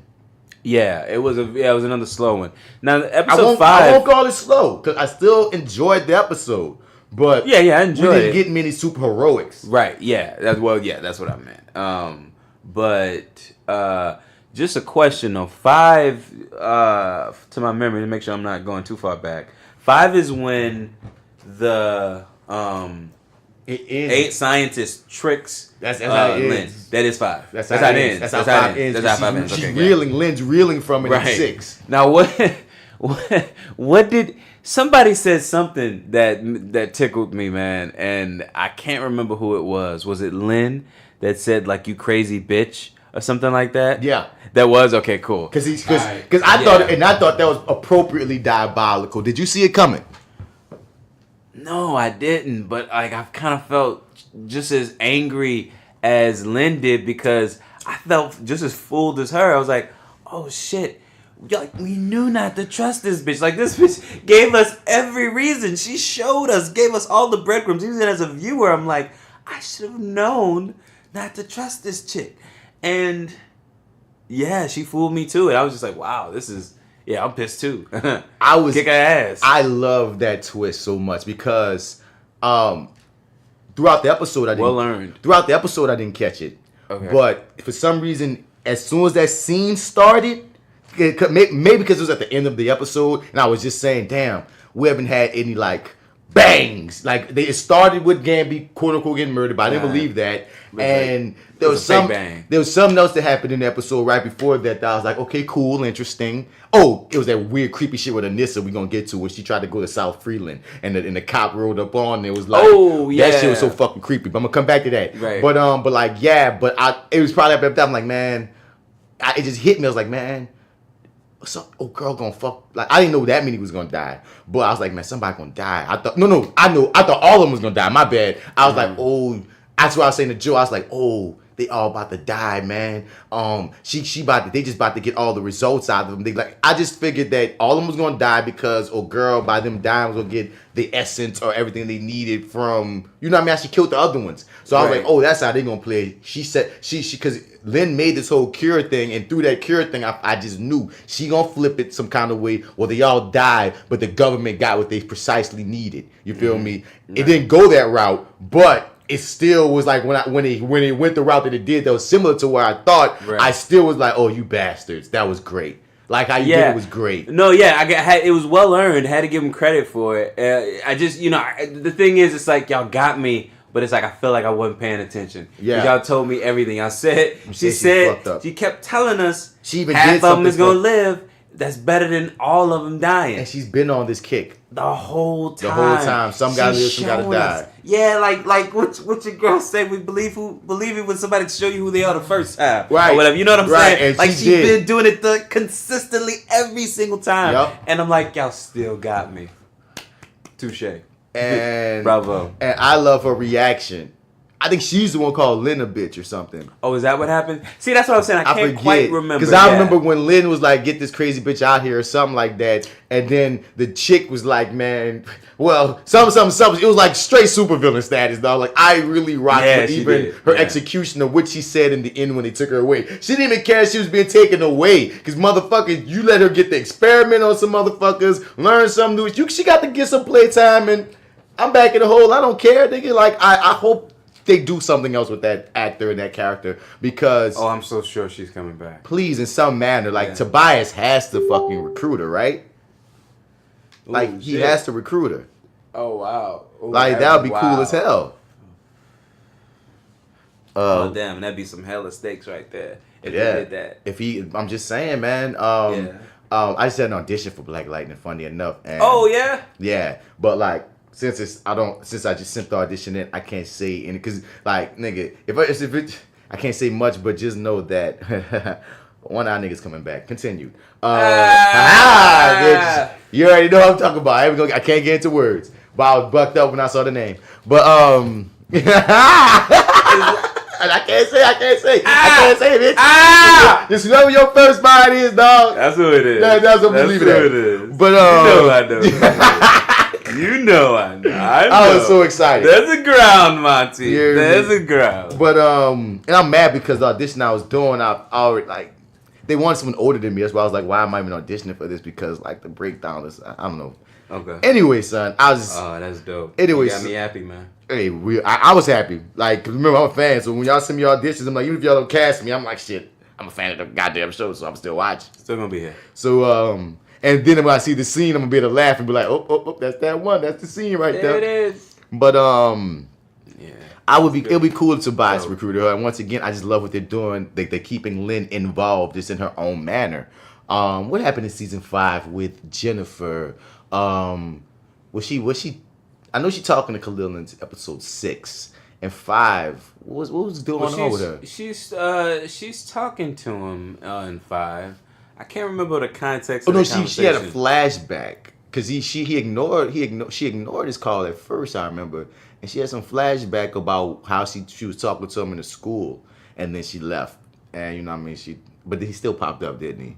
He still popped up. He just keep on being fucking that nigga. What's your boy that kept on seeing Clarissa? Not Clarissa. Yeah, Clarissa. Did he go up on my thinking about Dawson's Creek, or did they have on both? With somebody coming through the window instead of the door. Dawson's Creek. That didn't happen on Clarissa? Oh, yes. Her best friend did. Yeah. No, actually, it happened on both. Yeah. It happened on both, right? It happened on both, right. Yeah. Katie Holmes used to go into Dawson's. And he was not even fucking. Not in the beginning. No, not for a while. Yeah, I mean, eventually. He dodged that crush forever. And that's why I'm glad she ended up with Pacey. Pacey was my nigga. I mean, Pacey was my nigga. I love it. Pacey Dawson and Joey. Was a different nigga. Pacey and Joey had that fire. But, the show started, off the basis of, Joey and Dawson. There's going to be the one true couple, as they say, OTC. But I'm glad that the show caught on that these two actors have more chemistry. I mean, I get the impression you don't get a lot of dick with Dawson. You know what I'm saying? You just not you know what I mean? Like Dawson maybe not. I'm just saying Dawson ain't gonna be hitting you up for pussy, every day of the week. Pacey, oh damn. You know what I'm saying? I don't know, dude. I don't know, man. Dawson, dog. Dawson was a little lame. Because Joey grew up and Joey's always cute. Ain't no way this girl, she's been doing this shit our whole life, climbing through my goddamn window, spending the goddamn night. There's no way in the world it's gonna take me years into fucking college before I realize that I should be trying to say Lejean. Like my nigga got to get with her before I see Lejean. For my memory, Dawson really never looked at her like that, though. Yeah, I understand why. I don't understand why is my point. Being a teenage boy, I got this girl who's cute that keep coming in my room, spending the night. Niggas. And she's fucking digging you. And she digging you. I'm like, my nigga, some niggas is just because a girl is around at a certain age, they gonna be like, oh shit, whoop-de-whoop. Let alone a cute one. You hear me? Nothing, Dawson. It never even crossed your mind ever. Fuck you. Pacey, you the man. But anyway, I don't know how he even got on the creek. Oh, yeah, because that's what Khalil doing. He be coming up to Jennifer's window and shit. Jumping and shit. You guys, ooh. Yeah. I'm trying to think what happened. What happened, yeah. Damn, dog. I'm mad I saw 6 most recently. Oh, yeah. Anissa goes to the girl's back to house. the. Oh, wait. Who are you talking about? The chick that, remember, because she thinks Gamby's dead, so she go get some pussy. Right. And she's always girl's like, what's her name? Grace. Grace. Oh, we found Grace got powers. Oh, yeah. Damn. I forgot about that shit. Right, yeah. Right. Grace is, which, very intriguing, man. Brings up a lot of questions. I'm like, well, thank God she has powers. That means she's going to come back, and we're going to get to the bottom of that. So I was actually really excited to see that. And I mean, she'll fit right in. So it all worked out. Not really, but kind of, sort of. But, basically the way that they end, because of the way that they end, finding out that she has powers, I know she's coming back, for sure. I mean, most definitely, because the thing is, man, I remember they had this, I was listening to, dog. They was having some interview with the actress that played the actor. I'm trying to get fully blown out of that habit of saying actress. The actor, because there's no doctresses, male or female, if you want to play a chair, I mean, stop calling, let's give her the actress. The actor playing Grace. Fair enough. She was being interviewed, and they were asking her if she was coming back recurring. At the time, she was like, "What? They just brought me in for these, 1 or 2 episodes that she did in season 1." And I mean, we've been talking, wondering like, how's she gonna get powers? You know what I mean? Because I remember I was telling you how in the comics, she's part of the Outsiders. She was I think she was even reading. She had the comic. Dog. And I'm like, I feel like on some meta shit, this is the comic of your introduction onto the Outsiders, because your character got powers and shit. I wonder how this is gonna play out, and they gave no mention or even a hint in season 1 that it could be. Yeah, that's why I was like, I was like, oh shit. She'd be saved once or twice. Yeah, I thought it was just we just weren't gonna see her again. Maybe she would pop up again, but it was gonna be another long gap where we wouldn't see her again. Me too. Yeah, but like that, I forgot all about the Outsiders. So dude, now, when she popped up with powers, I said, oh shit. And I like the fact that she already has them. So now we have to catch up on what the fuck is up with her versus we have to see she was a green light baby or whatever the fuck. You know what I mean? Right. It seems like her shit comes from another source. Yeah, it looks like it. Yeah, right. Fair enough. It put a cap on, you know what I mean? Because I like the fact she was like, okay, we fuck Nissa, but you're just about to be using me. Yeah, that whole, exchange between the two of them. Well, basically she gives them, I don't know, she sort of asks a loaded question in my personal opinion. There's I don't feel like there's anyone who can answer that properly. Not that no one can really give you the answer that you want. What question? Can you promise me that you'll never hurt me? Oh man, that reminds me of Team American World Police. You see that? No, I don't remember that one. Did they say something? They make fun of that in there? All right, Team America World Police. But you remember the movie, right? Yeah, I remember the movie with the puppets, right? Yeah, shit. I remember that's one of the funniest movies I ever saw when I was in high school, son. I was dying laughing. But there's this scene where the chick, in the movie, one of the original members of Team World Police, before they recruit the new nigga, her man gets killed in battle, so she don't want to date again. So when the new nigga that's the main character that comes on the team, he meets her, she's like, man, I can fuck with you if you promise me that you will not die. And he's like, there's no way I can promise that I won't die. And she's like, I will have sex with you right now if you can promise me. Only if you can promise me you will not die. He goes, I will not. It's the same difference to me, dog. Like, it's like, you want me to promise that? Well, if it make it feel better. I can say the words. Right, but there's no way in the world I could ever promise this to you. But the thing is, I think when someone asks that question, they know it. You can't guarantee it. But the implication is when you try your hardest to ensure that you're not fucking over me. Yeah. You feel me? Yeah, okay, fair enough. You keep my feelings intact, but I feel you on, man. Say what you guys need to break. You asked me a weird question.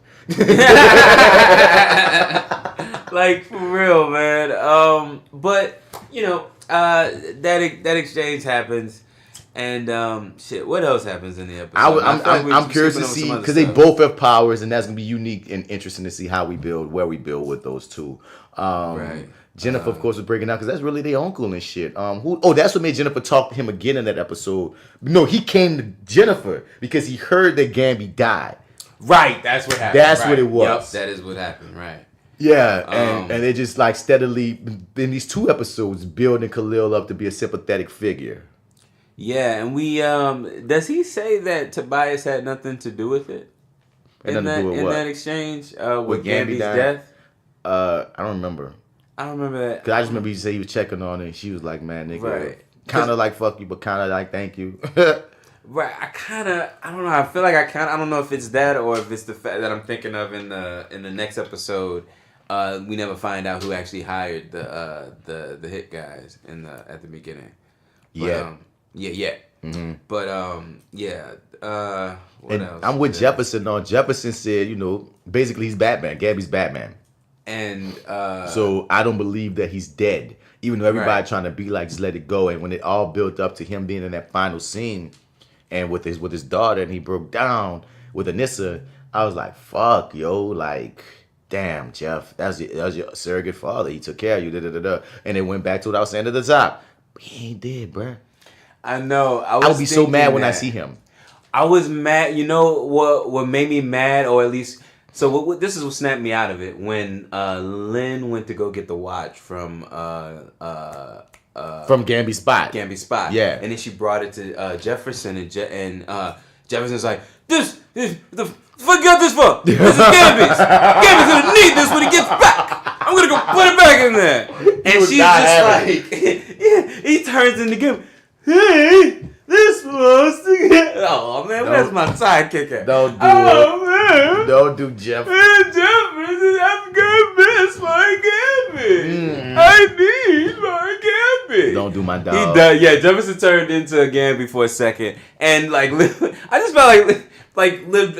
I don't know, man. I felt like she was hurt, for this kind gesture that she basically did. But nigga didn't ask you to do that shit, Lynn. I felt Jeff.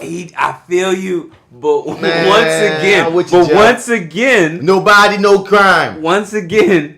The nigga is not dead. He ain't dead. He's not dead. And I felt like Lynn was trying to rush this man along, bro. Like, my nigga still, he never told you, Lynn, that he had even accepted that yet. And Lynn is already trying to give you something to remember him by. Now, I really felt like Lynn was doing too much, bro. I feel like the response was extreme, but also I do agree that I didn't know that the plan was to go get the watch and give it to him that fucking day. Bruh. She said, I'm just getting the ball rolling, meaning I just want to have this for the moment when. Nope. I'm like, okay, cool. You want to do that? Cool. You want to hold on to it? That's fine. Just for whenever you're ready. Cool. Right. Got it. Right. He's not dead. But cool. Right. Hold on to it because that's what you're going to do with it, right? Right. No. We give that shit today. Like, hold on. No, wait a minute. I didn't even know that was the plan. Nigga just found out he died today. What are you doing? Yeah. What are you doing? That's why I don't think that reaction was extreme, son. I felt like Jefferson was warranted for that reaction because he's not even in a position that he's even accepted that yet. And you're already giving him the fuck. Nah, son. It's extreme.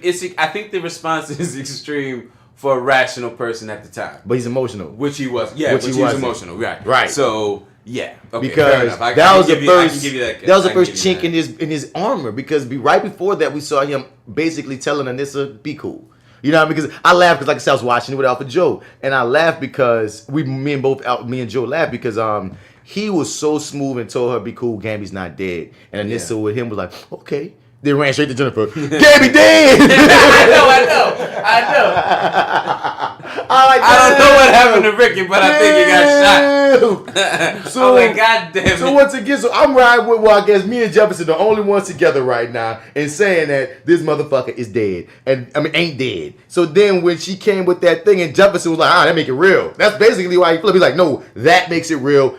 No. Get that out of here. That's why I was with him. Like, I'm like, yep, I see you, Jeff. I think it was well acted. 2 Bits came back in this episode.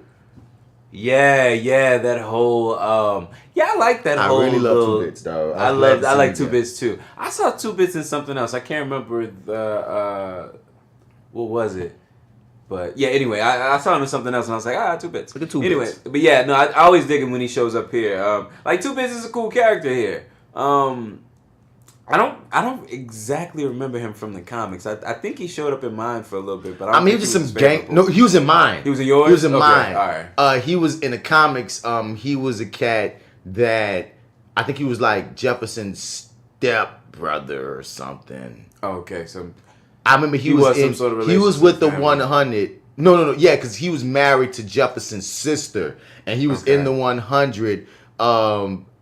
because he owed them something or something. I remember, and he didn't really want to be there. He was even giving Black Lightning certain information. So like, nah, dog, his name was something else. Because the thing is, when I looked up 2Bit's character, even in like on Wiki or something, he recurs in different forms in all versions of Black Lightning. Now he's not always the brother-in-law or whatever. Yeah. But sometimes, but he's always somebody that's like some nigga on the streets that sometimes like kind of kick Black Lightning information. Okay. And shit. So they kind of still sticking with that, and that actor makes the most of his minutes every time he on that screen. Right. Another thing I enjoyed was the scene between Tobias and the what was he? The councilman. The councilman.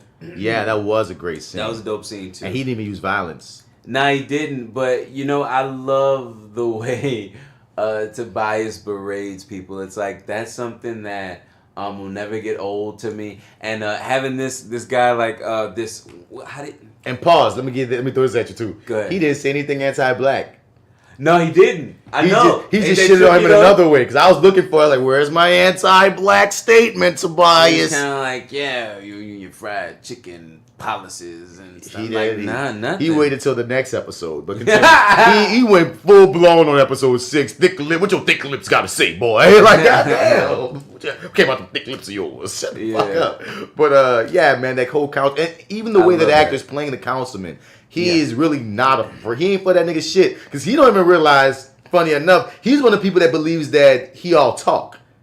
Right. He thinks he's dealing with the politician, Tobias. He has no idea. Right. I'm not afraid of you, Tobias. He had to be blackmailed to do anything. Yeah. He don't even realize that he should be. Yeah, right. Yeah, okay, I got you. On the level he should be scared. Yeah. Right. You say, y'all kidnapped me, I'm going to call the police. Then he got blackmailed so he couldn't say shit. You know what I mean? Even in the next episode when they come up with the assassination thing for the Reverend in episode 6, he's like, let me leave here, I should not be hearing this. It's like he's not here for Tobias' shit. And I think to a degree, I think Tobias even at the moment feels like he can't touch this man. So he's keeping him on a leash through brains. Nefarious brain through brains versus brawn.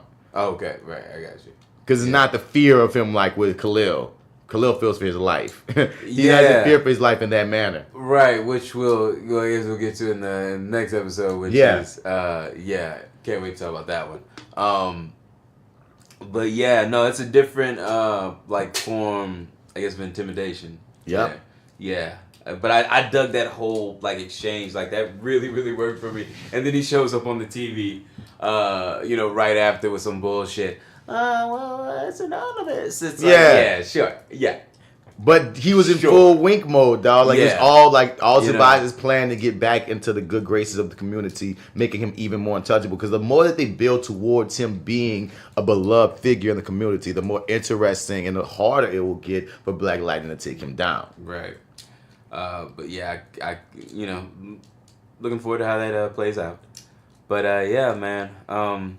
Is there Anissa going to that town, bruh? Oh, we find out more about the town in the next episode, but that was a creepy. I like because that now I have mixed feelings about the actual storyline that they're doing with that town. Agreed, me as well. But the way they introduced South Freeland and her being turned around, and even her reacting like a black chick, like when she sees some weird shit, she's like, "Oh hell no!" She get the fuck I love that. Was an amazing hook for me. I was like, okay, Black Lightning, I have no clue where you're going with this shit. Right. Yeah. And I was totally intrigued by the end of episode 5, which I said, very light on superheroics. Right. More so on the family drama and just the drama atmosphere in general. Yeah. And do we meet the pregnant girl and the boyfriend in that episode? Yep. Where he's like... Because that's why she went.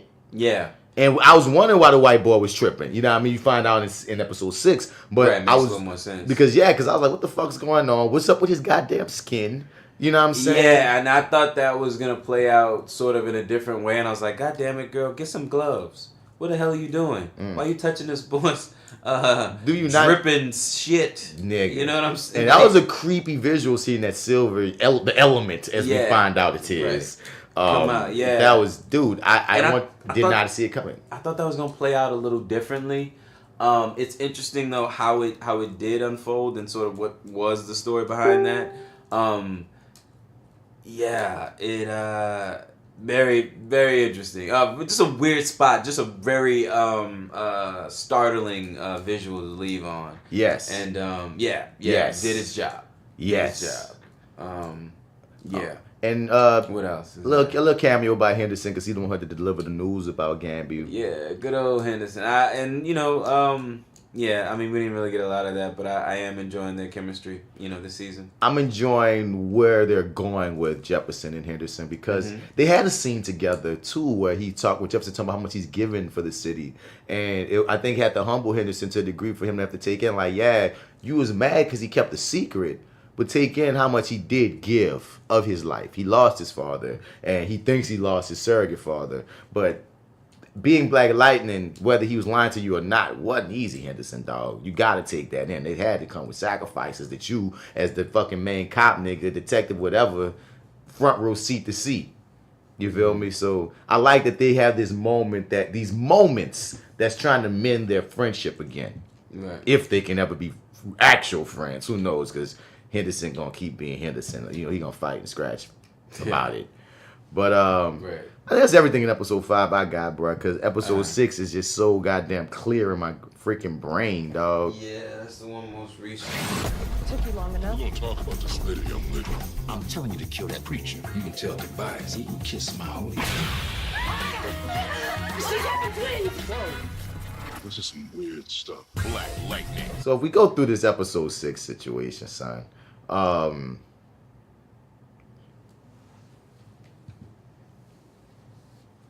how does episode 6 start?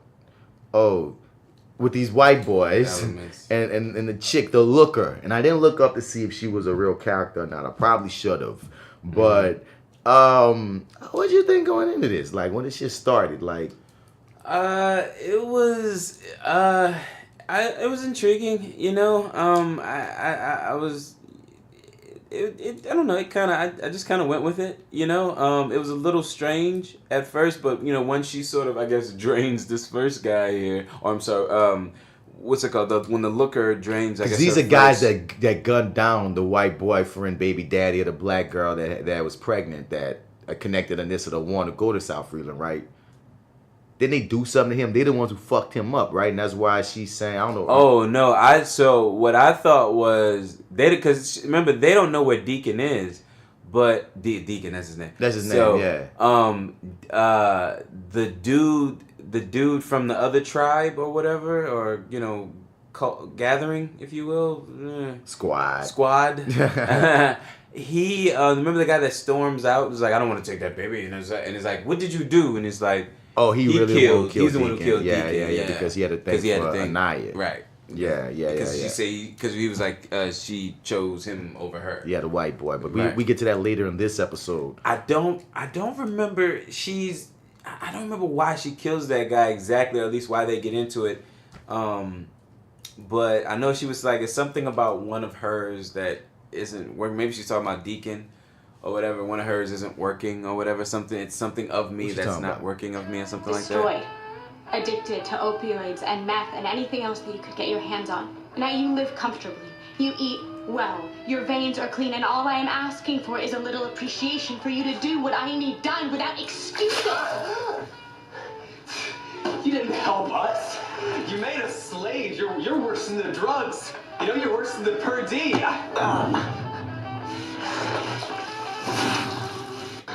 have to save the baby. So keep it out of my control. I can feel it. I'm sorry, I don't know what that means. Seriously? Right. Okay. So she's saying you don't know what that means.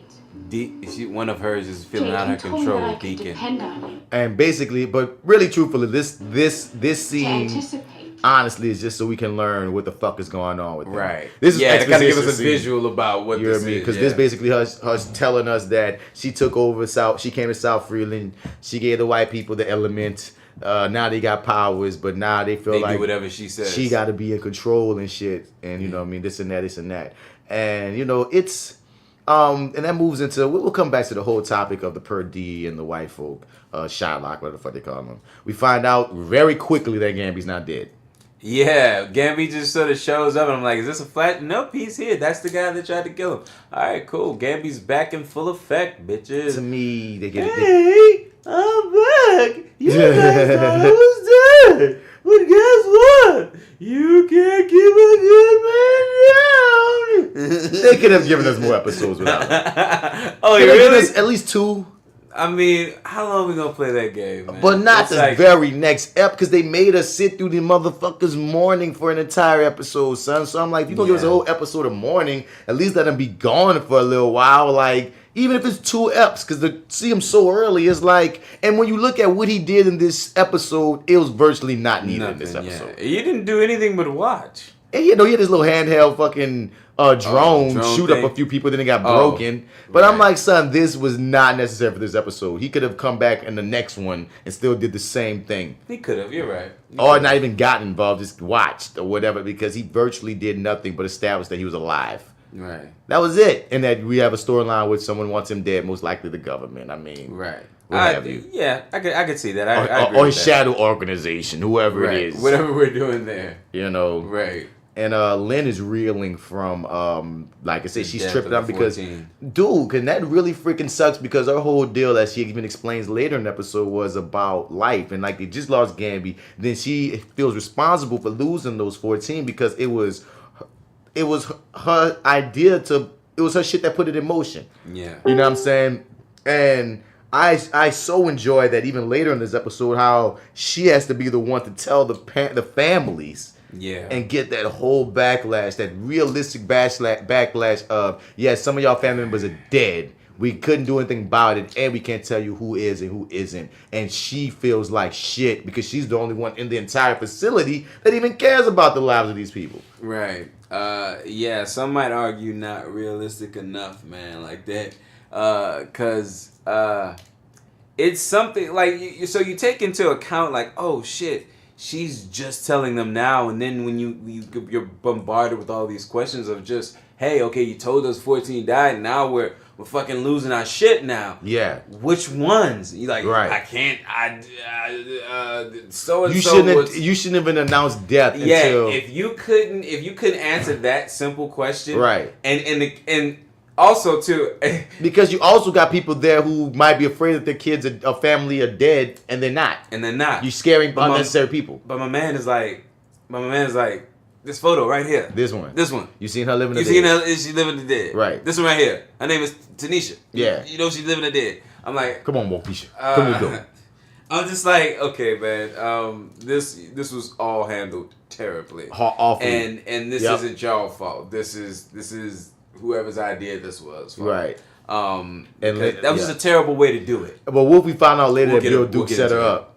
Right. For the kill. What if Bill Dukes knew that and still wanted to just fuck over? Because remember, you think? Who knows? He don't fuck with her. He don't fuck with her, man. But she's gotten them pretty far. Don't matter, kids. Stay in check, woman. Because from the dump, you weaseled your way in here. She wasn't happy about. I want results and I want soldiers. You're trying to save lives. That is your kick. My kick is results or soldiers. Right. That's it. Yeah. You're me. Go. I'll hire the psycho. I'm with what the psycho said because guess what? We're 14 closer, nigga. So yeah. Then we have the scene with the councilman and the reverend, and the reverend is like straight up like, nigga, I don't want that Tobias Wells money. Yeah, I know you work for Tobias Wells, and that's a big fucking problem. You wanna know why? Because I know Tobias tried to kill me, motherfucker. Boom. That's a problem. Boom. You know, principle. I'm old school gangster. Clifton Powell, let him know. You could kiss my holy ass. I don't give a fuck. I ain't scared of him. He's like straight up. Us niggas in the streets knew he ain't been going nowhere. We know what's going on with him. He said, brother, he got you blackmailed. We know. I get it, bro. Whatever he got on you, it is what it is. I'm gonna pray for you. I'm gonna pray for you, brother. But guess like what? that. I ain't about to be his bitch. All that money y'all got, build your own. Yeah, I love that. And I love the fact that, like, because in my head I was thinking, oh shit, if this decision has to go through some chucklehead, then this is just gonna go right through. But I'm like, oh wait, you have to go through the reverend in order to make this happen? Yep. Oh no, that's not gonna happen at all. Because remember, Nissa stole all that money so the church could keep that. Yeah. And open that. Right. And not Tobias, only because that's the only piece of infrastructure he doesn't own.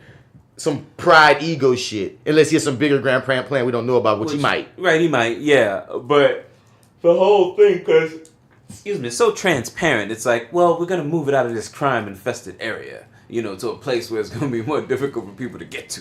Right. You know what I'm saying? It's like that doesn't sound good, nor does that make fucking sense. So no, that I like, but I don't know. Everybody sort of cheers it on like it's a good idea. Like who was it? Who was the donation? I want to stay anonymous. That too. That sounds like a shitty ass deal. But you gotta remember the way they're selling it is we're keeping. You know what I mean? We're creating more jobs. We're doing this. We're doing that. We're become the best of the best. But we just need them to different neighborhood, and bang. which is completely outside of the whole point of the whole thing, right? But they're getting jobs and state-of-art technology. You know, you got to just buffle it up. And once again, the general public still have the fucking mural of him as if he's a hero to buy. That's still a point in the city. So there's a lot of people who can't see through his fucking obvious veneer. Because I'm sorry, if this nigga was even if I wasn't watching this TV show and I didn't know he was the main supervillain. Right. Something about him just don't spark me as trustworthy, dog. Look at this motherfucker, dog. His vibe and how he speaks. Even when he's speaking for the camera, I'm like, man, something seems shifty about him. Which now, I know in real life makes him seem presidential. Once again, I'm about to say, I know in real life I got a lot of politicians that are like that, dog. But man, he just strikes me as a Suge Knight type of nigga. Like, oh yeah, you know what I mean? It's like, nah, son, you talking this shit, but I feel like you really fuck people up in real life. That's how you would come across to me if I was living in Freeland.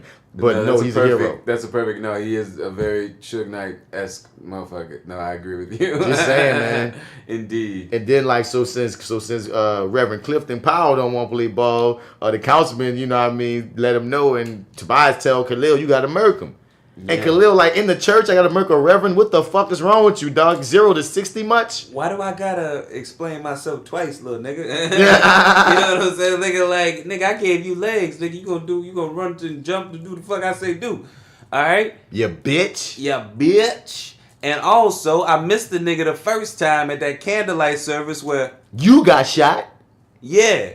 And then that nigga's like, oh, little nigga, you just putting all that shit together? Nigga, he gave no fuck. He did not. Like, Khalil had this whole moment realizing, wait, you know what I'm saying? So you the reason I got paralyzed? I'm blaming Black Lightning and it was because of you? And Tobias, honestly, Tobias didn't even register that, really, dog. No, he just really. Never minded it. He's like, yeah. That shit right. And yeah. Like, I tried to kill him. He did get killed, so you got to finish it. He's like, so you were responsible on that night? And Tobias did not read the room at all. He was like, yeah, and do my motherfucking work, nigga. Shit, what you don't be bringing up the fact that I missed, nigga. Y'all can fuck, nigga. Don't ask me no fucking questions. I feel like even Khalil would have been like, but I got shot that day. Tobias don't ask me no fucking questions. Tobias would be like, but bitch, you walking now, Mike. Come on. You're welcome. You're welcome. You're motherfucking welcome. You dig? So then it gets to this scene where Lynn have to tell the family, but you already got into, which was like freaking like just not good timing. Yeah, it wasn't a dope plan.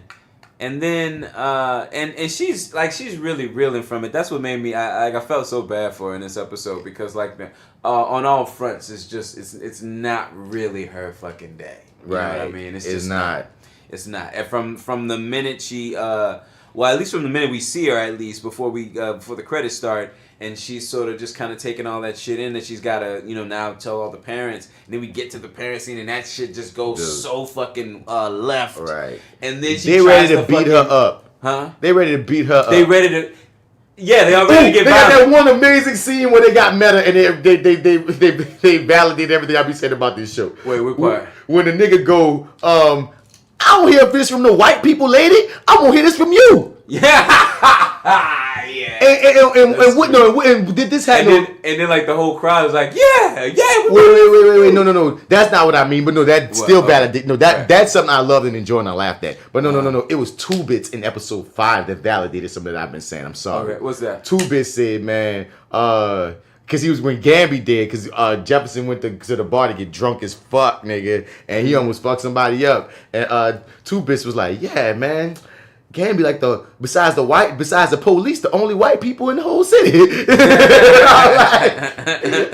way this show strategically put cats is white people and for themselves to poke at themselves for it was hilarious, because yes, every white person on this show is strategically placed as either what a black person would be in an all-white show or a cop. That's where the white people reside in this show. So it was hilarious when 2 Bits even made that a thing to be like, yeah, all the white people here is Gamby and cops. And I was like, that shit's stupid, yo. But Lynn basically tell Black Lightning Jefferson, be cool, like I got it, I'm gonna handle it. And you know that comes back around to kind of bite her, but not really. I just felt really afraid of her later on. I did, yeah. It's just like I feel like old girl is waiting in the wings to come back and just wreck shop, especially with that DNA shit that she was looking through. But more immediately, we have the parents and shit who are. We'll get to that. Ready to rip her up. Yeah. Then we get to Gamby showing us how Gamby got out, and once again, like unspectacalar. Yeah, it was. I got it. I got it. And I really did not. I just really didn't need Gamby to be back in this episode. Understood. Because it didn't bother me so much. He didn't do very much either. So he did not I could see him not even being there. Didn't need to be back because then we see him notice that Anissa put her tracker on so the family can know where she at, and he's like, "What are you doing, Anissa?" But then at the end of the day, Jefferson sees it too later. So it's like, dude, you were not needed. You were not needed. Nowhere. Nowhere. We could have done without you here. Every part. So now we get into the Anissa. She get hacked up by the Purdy, the black people in South Freeland, and she's looking for Anaya. And that's why might as well just talk about the whole situation here. This whole story arc of South Freeland being completely segregated still, and the black people must live in the woods and farm, and the white people all have superpowers and are led by this one. We don't know if she's an alien. We don't know if she's a meta. They guess and think that she's an original vaccine baby is what they're calling it now from Jefferson's era. But we don't know what's going on. But this whole storyline. Yeah, so she's first introduced. So when she's coming in here, she's looking for a character we've already met before, Anaya, the pregnant character from the last episode. Which when she calls her name, I didn't even remember. I didn't know exactly who she was looking for. I'm thinking that these might be the people or whatever. But anyway. No, wait, pause. I mean, I'm just saying, like, the concept that they're going with this town and with this storyline of this segregation and such. Like, how did the whole... So how did that hit you? I have a couple questions actually about it because, like, we're to understand that the Purdy, they have some sort of power as well? Like, they have the same power? No, they don't have any powers. They don't have any powers. So, what do they have? They just live out here in the woods, and that's basically it. And they don't commune. They don't cross lines. Oh, that's it? Yeah, man, it's like some straight night Jim Crow ass motherfucking shit where it's like the white people over here. And I get the metaphor, like they're playing with a very on the nose. I can see my dude K-Jack just being like, grabbing his head because he hates when it's like a very on the nose metaphor of, you know what I mean, black people and white people. They're doing the Romeo and Juliet thing with, you know, the black girl convening with the white girl and the whole, like, I get what they're doing and how the white, like, they have privilege. They have the element. They have the element is white privilege, nigga. You know what I'm saying? Mm-hmm. I see what they're doing here with that and how they need to work together. I see what you're doing, and I even dig the element. I dig the powers, but this whole black and white thing, and I will even give you this, dog. There are still segregated cities to this day in 2018. You know what I mean? Certain parts of Baton Rouge is just an hour away from us. You know what I'm saying? They got parts, even still in New Orleans, where it's like, this the black part, this the white part. So I can't say in 2018 I can't say in 2018 is beyond me to believe that there's who the fuck is messaging me? That I can't believe in this is so ignorant. Motherfucker gonna say gets called. Anyway, I can't believe I won't discount that can exist. But it's just it felt so I don't know, son. Like once I took it in, I don't know. It felt so on the nose or so like 90s. I can't explain it because once again, the black girl family hate white people. They racist, hate white people. Well, not racist. That's not the right word. They prejudiced. They hate white people. The white people, they always hate black people. It's like strict, hardcore racist. The white people got powers. The black people don't. The black people that live in the woods. It's like I see what you're doing. It just struck me as I felt like there's another way to do this, and I don't have that way, but I had to. Not necessarily talk myself into going along with the program here, but it was just too on the nose for me, dog. The whole black versus white, the two had a kid. It gave me a headache. Not a headache. It just trying to explain it gives me a headache because it's not that deep. I think it thinks it's deeper than it is. Yeah, like I think I might have missed some of the dialogue moments that kind of connects most of that stuff, because like I didn't even remember getting some of that from it, but I do remember I thought that they had some sort of power that was just unapparent, because it seemed almost so now them going to make that sort of transportation with the babies at the end is a fucking suicide mission. They only had guns, remember? Yeah, they only had guns. Yeah. But those motherfuckers are moving like fucking Flash. Yeah, like vamps and shit. It was like some vampire shit. Right? And I'm just like, this is... Okay, y'all have no powers. But granted, they're now that I think trained. about it, nobody... But cause that's the thing, because kind of. I ain't gonna say kind of, because even though a lot of them got killed, a lot of them was like working their gun, dog. Right. Like they was getting them niggas. Like I feel like in their situation, they most likely trained themselves to be good with the gun, because they might have to deal with these superpowered white folk. Right. Okay, I'll give you that. But like you said, it is a suicide mission, regardless of the time they're going up against these superpowered white folk. Right. Yeah, that just seemed okay. So right, okay. Well, never mind now. All right. And she just the looker is just this racist lady, and it's like, okay, like where it was like one of those where I usually like when they tackle issues, and this time, and the thing is, you get points for creativity. Now that I think about it, now, yeah, I agree with you. It is very much on the nose. You know, blacks and whites, we need to come together.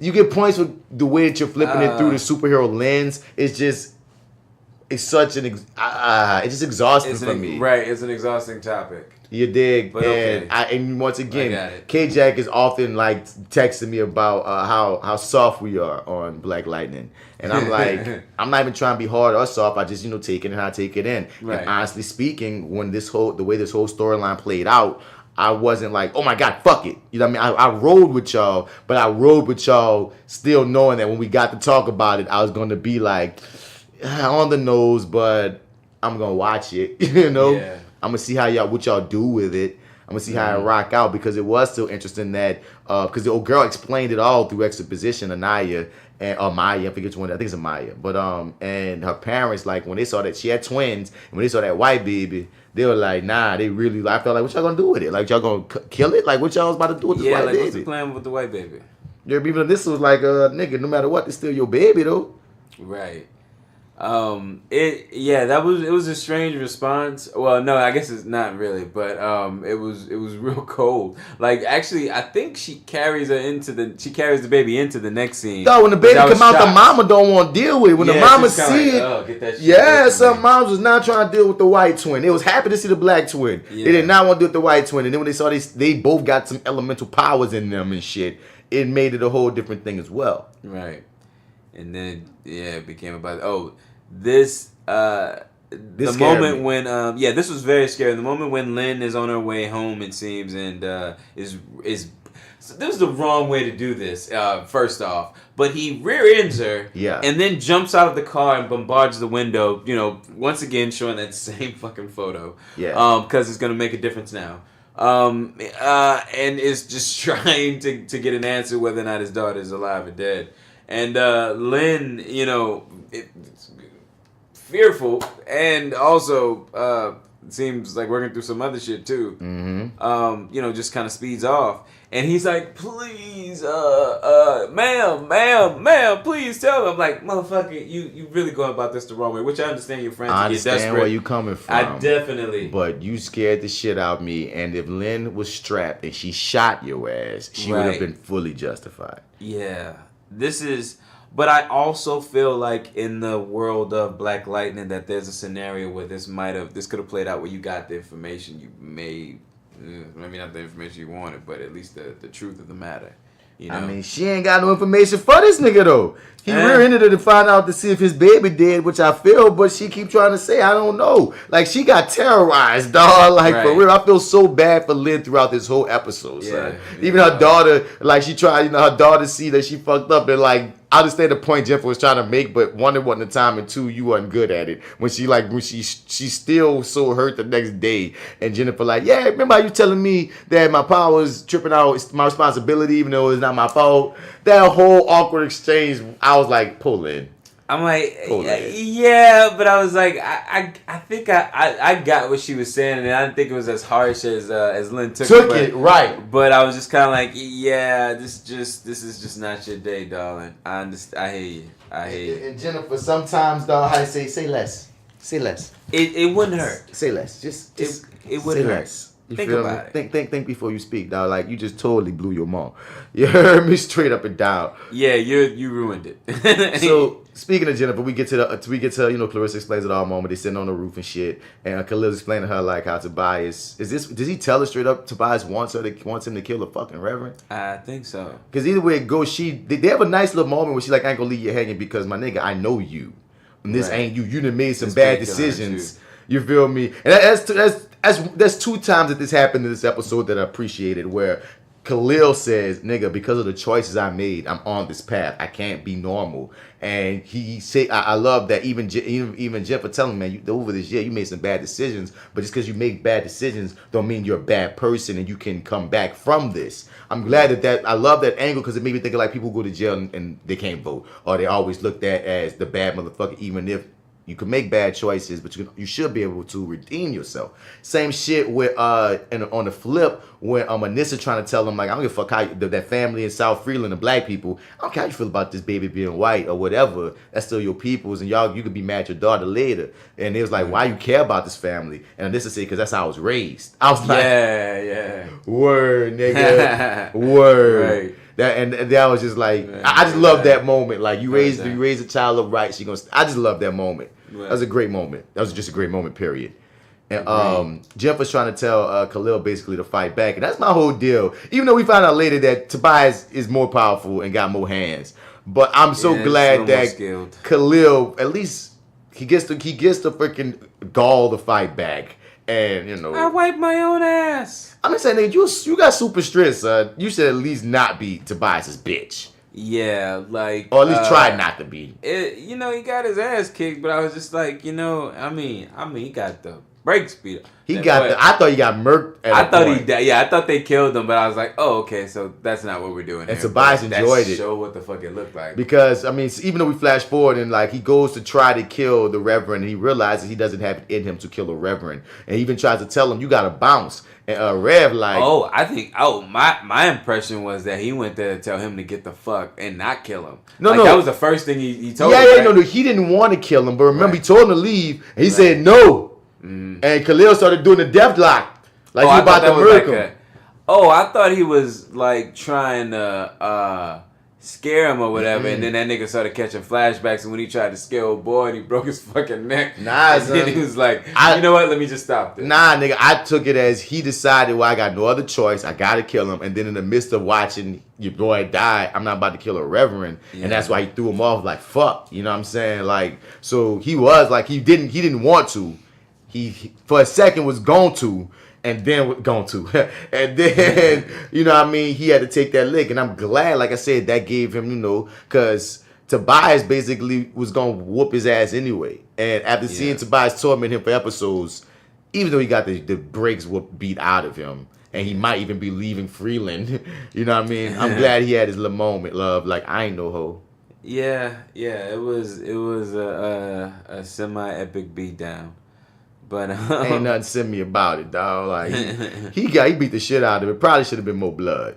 Just a wee bit more, maybe a couple more broken bones. But the actor sold it because I thought he was re-paralyzed. So I'm like, nigga, son, he fucked you up and then blamed you for breaking the goddamn aquarium that he threw you through. Yeah, I know, boy. Just like some fucking abusive.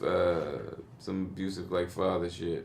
And Jefferson hurt my hand. Nigga, that was exactly that. Why'd you make me do this to you? Right. You hear me? You ever saw? I think we talked about the Ike Turner clip where he blames, where he tries to make you believe that Tina Turner is her fault. No. Oh my God. So you know what? Usually, I ain't even gonna tell you this, dog. It has to be seen and believed. I thought we talked about this before. I know I talked about it on the podcast because I had to audition to be Ike Turner for the CMT show. And so, of course I gotta look up Ike Turner and shit because, I am my generation. So there's this right here, this Ike Turner interview where he makes no bones about it. And I'm tripped out because this is a black woman interviewing his ass, and he makes no bones about being a goddamn woman beater. And peep his Tobias ass responses. Major Jack gets Ike to open up and talk about the alleged beatings he gave his former wife, Tina. In today's Star Profile segment, we get a closer look at Ike Turner. Oh, so you done lost No, leave her alone, Ike. Ike, I want to read something from the May issue of Vanity Fair. It says, quote, Ike Turner struck Tina on a regular basis for 16 years. With everything from shoes to coat hangers, once putting a burning cigarette to her lips. Okay, I can stop you. I know where you're going. Okay, with all of this, if you look at Tina, you see any of those scars? She said I broke her jawbone. If you ask a doctor can tell you, if I broke her jaw, no way is she going on stage. You admit that you have slapped Tina before, but why, Ike? She would be walking around looking sad, with a lip drop, and I keep asking her, and what is the matter with you? What's wrong? And it's always, nothing. And it would go on for a day or two till finally, why the don't you? And then this is where I would slap her or something. Then she would change her mood or attitude or something. Absolutely serious. Even thought the woman that's interviewed him was going to see where he coming from when he smiled at, like, as I slapped the shit out of her, she got happy. Yeah, she was good. She wanted. She wanted it. Sunshine. She wanted it like that. Oh yeah, man. We did tons of shows. I would say this. I would do no more to Tina, and I did no more to Tina than I would want somebody to do to my mother. Tina has said that after a while, making love to you was like rape. That's another lie. That chick, I swear, boy. Anyway, but Ike Turner's Tobias World apparently, and Khalil was Tina Turner, and shit didn't end up too well for the homie, dog. But I'm glad he got some balls, and I stand by. Khalil gonna get killed. Oh, you think so? 3 seasons tops. He may die this season. It could happen. He most likely will die this season. It definitely could happen. I see the potential there, definitely. Because and I think this is what I said in the first season. I said that Khalil was going to try to. I think I called some of this because I knew that I said that he was going to most likely die trying to save Jennifer. That's what I said last time. Yeah, and I still stick with it that because even in the preview for the next episode, she shows him she got powers. I did see something like that in the preview. This one ended very strange. I had to rewind it to be like, wait a minute, was that the end? It was a weird ending. We're gonna get to that. Yeah. But right now we're in the bathroom with Jennifer and her mom, and Lynn Lynn in this scene even more so shows us and tells us why she's just as much as the hero that Anissa and Jefferson are. You feel me? Because her whole deal about saving and preserving life. Mm-hmm. You know what I mean? If we could have saved 14, we could have saved all 28. Right. You know what I'm saying? A life is precious. That's some straight superhero doctrine. You know what I mean? Make me want to wish that Lynn had the powers. But I'm glad that she does it because she's a purview of the person, of the cop, of the nurse, of the other heroes. That's the thing. A superhero is the symbol. A superhero gets shit, this and this done, but don't negate the firemen, all the people that are heroes as well. So I'm glad that even without the heroics, the flashiness, she still has the heart and soul of a hero. And, she does it in her own manner. Right. It was a cool scene between, once again, you got to keep remembering Lynn is really a brick. Yeah, I know. Gotta keep giving up props for that. Dope, seamless American accent. You dig. But... And again, showing us that every member of this family has chemistry with each other, no matter who you pair off. Right. Yeah, it's great to showcase that this season. Yeah, I remember that being an issue that first time, at least in the first season. Where it was we only got really certain groupings initially. Yeah, it just because I remember in the first season we would always get Jennifer and Jefferson, Anissa and Jefferson, Lynn and Jefferson. Like we didn't get enough of Jennifer and Lynn. Right. We didn't get enough of Jennifer and Lynn for the longest, and that's why that was a great scene once again to show those two because we got everybody else in every variation. Because even Anissa and Lynn had some great scenes, and because we used to always talk about how well cast and how Jennifer and Jefferson looked like father and daughter, how Anissa and Lynn looked like mother and daughter, how it just they looked like a family. It just worked so well. But they look related. So we're in the scene right now. We're getting close to the end where Ness is getting broken down. This is when old girl tell the whole rundown about the purdy and shit, and about how the element, the looker, was just not like the white people ain't with the black people. Like nobody's with the intermingling. Okay, and, so this I think I might have been doing something around that scene. So that's the part I missed. So yeah, I can watch that. And it makes me wonder, where are they going with this story? Yeah, because even though the element chick, the looker, is you know what I mean, she's the racist that separated them and whooped will give the white people powers. The white dude was saying you're worse than the purdy, meaning y'all racist with or without her. Yeah, she just gave y'all powers and made y'all slaves. If she was gone, does that mean you're still racist though? Yeah. So where do we go? Where does that put you? Where do we go? I just wonder, where do we go, son? Like I don't know what the storyline's doing, but I do enjoy the fact that South Freeland in its own right, as its own character in a way, it opened up the world. Yeah, agreed. Yeah, definitely. It definitely made me want to go research the characters, or at least this group, to see if they're part of some other, iteration in, maybe some other characters, a villain in the comics. Looker, I gotta look that up. Yeah, because it intrigued me, and I wanted to know a little bit more about the lore, I thought they were worthy adversaries, but now sort of putting it all together now, because I don't know why I thought that they had some sort of power, and they don't display. That's really blowing you that the black people ain't got no powers. Kinda, yeah. But that's part of their metaphor. That's purposely done. It was fucking suicide mission, man. Because look how fast these motherfuckers. But what else were they gonna do? They weren't. No, I mean they did. Yeah, you're right. They did what they had to do. Agreed. It's just they had to get them babies out of South Freeland. True. Jefferson wasn't there yet to be flying nobody nowhere, and we had no guarantee he was gonna show up even when he did. When he did. I'm glad that he did. It was a nice little superhero scene, because once again we've been lacking a lot of superhero scenes, so it's great to see Thunder and Black Lightning kick a lot of ass. They essentially fighting vampires that don't bite. Yeah. And I always dig the team up. Anissa got all the flips, dog. Did they say she was a gymnast or something for season 1? I don't know, because she better be. I don't know, maybe. She motherfucking better be, dog. But like in this whole scene where they're trying to defend the babies and get them out of there, once again we got Gambi with the drone, we got Thunder and Black Light to handle their business, but Gambi does once again not needed. No. But I felt like I wanted to say something. But this is a shout out to the comic book in a weird way. They expanded Freeland, but remember, in the comics, it's not called Freeland. They're a part of Metropolis that's forgotten about and shitting on and have all these issues. Wherever, I forget what they called it something else. Forgot what they called their city. They didn't call it Freeland in the comics. So I think since they didn't make their city a part of Metropolis, I'm guessing that South Freeland is their version of what that was in Metropolis, that part. Like if Freeland is Metropolis, South Freeland is that little dirty part that has all this other backwoods shit going on, how we like to think of Baton Rouge. Okay, fair enough. Gotcha. That's what it seems like. And they do all this fighting, and Nissa makes it out of town with the black baby. No, with the white baby, funny enough. Right, yeah, interesting. Yeah. The white twin. And Jefferson makes it clear is looking for... They can't find the grandparents, right, or the black baby, right.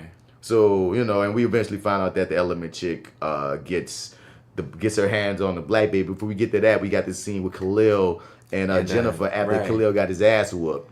Yeah, kind of showing up, and it's sort of like I just kind of wonder what the intent was, because to say bye. Yeah, was it to say bye? I think so, but we all know that he really didn't want to leave like that. He doing that passive aggressive shit. Well, I don't want you to invite me up. Please invite me up. Invite me up. I don't want you to see my face. Oh, you saw my face. Hey, let's run away together. Because even when he jumped on the roof, he turned in his back looking down like, I'm like, I hope how long did you think this was gonna work? Come on, son. Yeah, dude. Like, how long did you think this was gonna work, man? You should. But you know what? Okay, cool. You know what I'm saying? That's right. I mean, you look 30, but I gotta remember you You're supposed to be like 18 years 18 or something. Yeah, you were just in school with her, or whatever. Right. I get it. Okay, cool. You 30-year-old man. You look 30. And as we see in the preview, that he. But I wonder what does he do, because in his mind his plan is to run away, because when Tobias whooped his ass, Tobias said, you better kill that preacher, I'm gonna kill you and your mama. So that's a fucked up position. Yeah. To put this man in. Right. And he has no place to really go. Because even when Jeff asked him why you still staying there, he's like, my nigga, my decision got me living either with him or by myself. Because I can't be living with my mama. That puts her in danger. So it was a nice scene there. And I'm glad they didn't kiss. I'm glad they had this hug, which was a lot, not just more intimate, but it just felt like that was a better moment because they shouldn't be back at no romantic place. They should just be friends right now. Yeah, and it felt appropriate for the moment. Right. You know. Definitely. Yeah. And then we get to this final scene, which I'm like, oh, this is the final fucking scene. Yeah. That anticlimactic, just sudden and abrupt, if you will. Yeah. I didn't expect to end with them. And the final line being, "There's a white baby." I'm like, oh. But of course she would want the white one. Yeah, I mean, of course she would, but it's just sort of like, just the cheesiness of the line, it felt just like, there's a white one.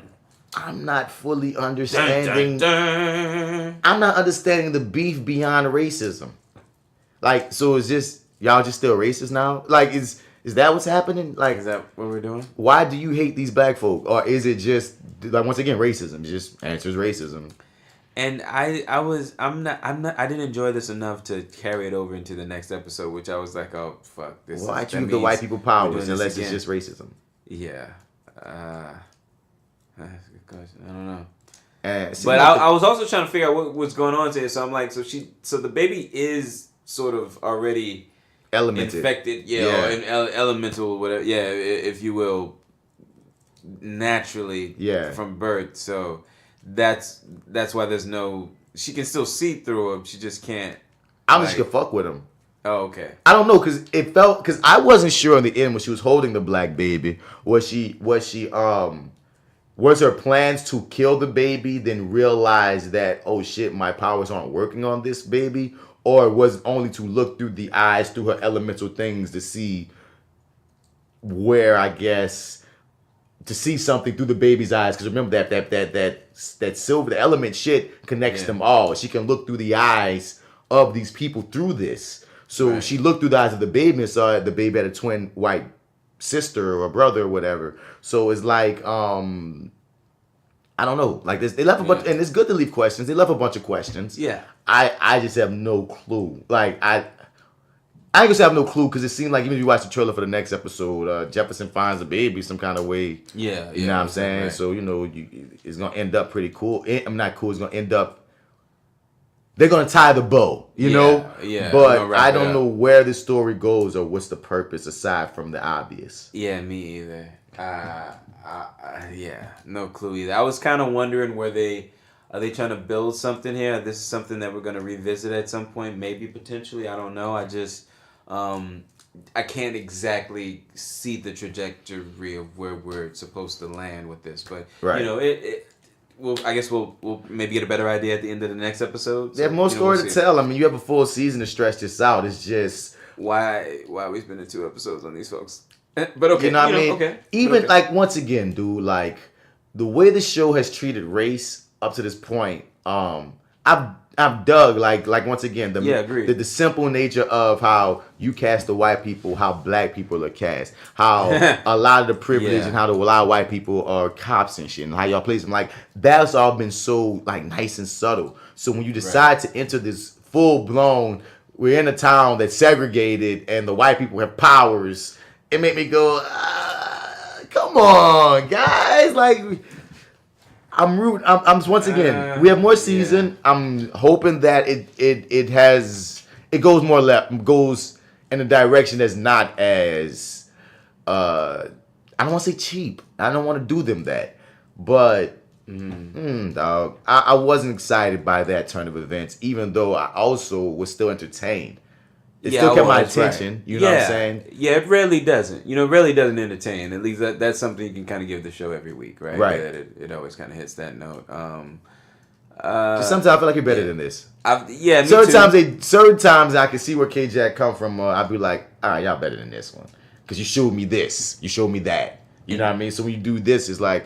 In this regard, and the Looker's still interesting. I completely agree. Yeah. I'm still intrigued by what we're going to get with the Looker as this white chick with powers once again, I'm glad that it's like what we lost in Jill Scott. I'm glad that you gonna laugh about Jill Scott.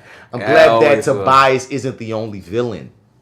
You know what I mean? The only villain with gravitas. You know what I'm saying? Yeah. So that in that regard, keep opening up the world, keep expanding the world. So that it's not just Tobias. Right. Yeah. But why did they have to make it black and white? You know what I mean? Why did it have to be the central conflict or the underlying theme? My son, black versus white. I would have took it as if, I don't know if y'all could have made it a privileged situation with poor and rich, and cause I don't want to tell the black people how to tell the story. I know that y'all want to take on race. Maybe even light-skinned black folk was on this side of the elemental. Maybe I don't know how to make it less on the nose, but still telling your story, because I would have to sit and you guys get paid for this shit, you know? So I don't want to come at you. I just know as a viewer watching it hit me in a manner that was like, I fuck with you. Done different. Right, I fuck with you for even having the balls to try to go here, but I keep on saying it's just so on the nose that it kind of frustrates me. And it didn't turn me off, but it also didn't excite me. It was just one of those things of, come on, guys, like, this is happening. This is happening. That's all I can say. This is happening. But I'm still along for the ride. And I'm glad it brought me back in to be intrigued. Because I ain't gonna front, dog. I wasn't rushing to watch episode 5. No. I was just as excited as any other. For some reason. I'm maybe not they took that week off. Next one.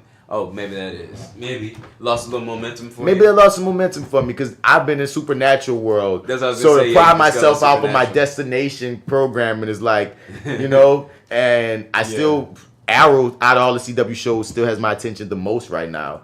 Okay. But you know, I watched Arrow, then I watched a lot of shit before I got to it, but then I was happy I watched 5 and 6 because, you know, I didn't. Once again, it keeps going to places I don't expect. I give them that definitely, and you know. I won't fuck up my future audition possibilities, so I'm gonna stop it. There we go. That's fair enough. Fair enough. Straight up and down. Any final thoughts on this one, though? No, this final episode, dug it.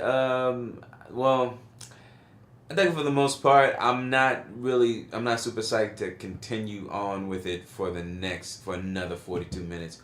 Hopefully, it can kind of get wrapped up in the first half, and then we're maybe dealing with the Gamby situation for the latter half. They could probably mix it all up. Yeah, probably. But having an episode solely about them, I'm not really looking forward to, but we'll see what happens.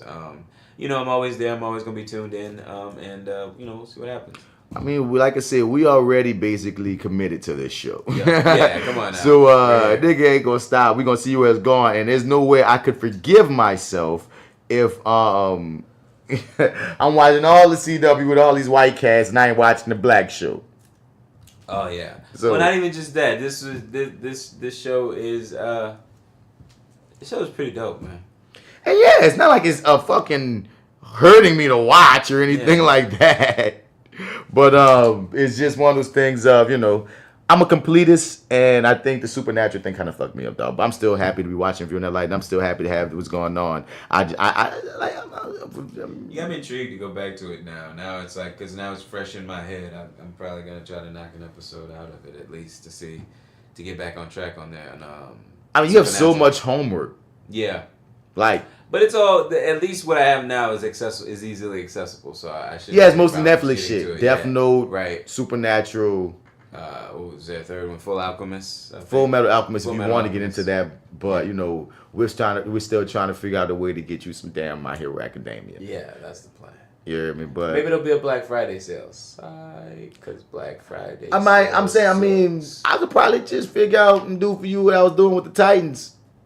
Okay, fair enough. Yeah, no, I'll take that as well. You know what I'm saying? But we shall see. We shall see. Let's get up out here, man. For this episode of Reviewing Dat, this is that actor guy, Mr. Bats. Once again, hit us up at reviewingdat@gmail.com. You heard me? Hi Bats. Hi Bats. Hi Bats is in the building. But like we always say, man, we have this motion for anything that you recommend, we will review. TV show, movie, anime at this point. Anything that you recommend, we will review. All you got to do is tell us is review it. do me a favor, y'all. Street Kings. Nobody? Y'all gonna make me create a fake account, come in that mug and be like, hey there, everybody. Yeah, I mean, but I've been listening to you guys forever. They probably haven't seen Street Kings either, dog. They're like, we've never seen this fucking right. Like, does this shit exist?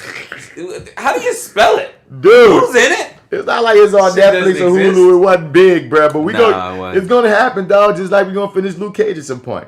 But wow. Yeah, we'll finish them just like Netflix did. Right. I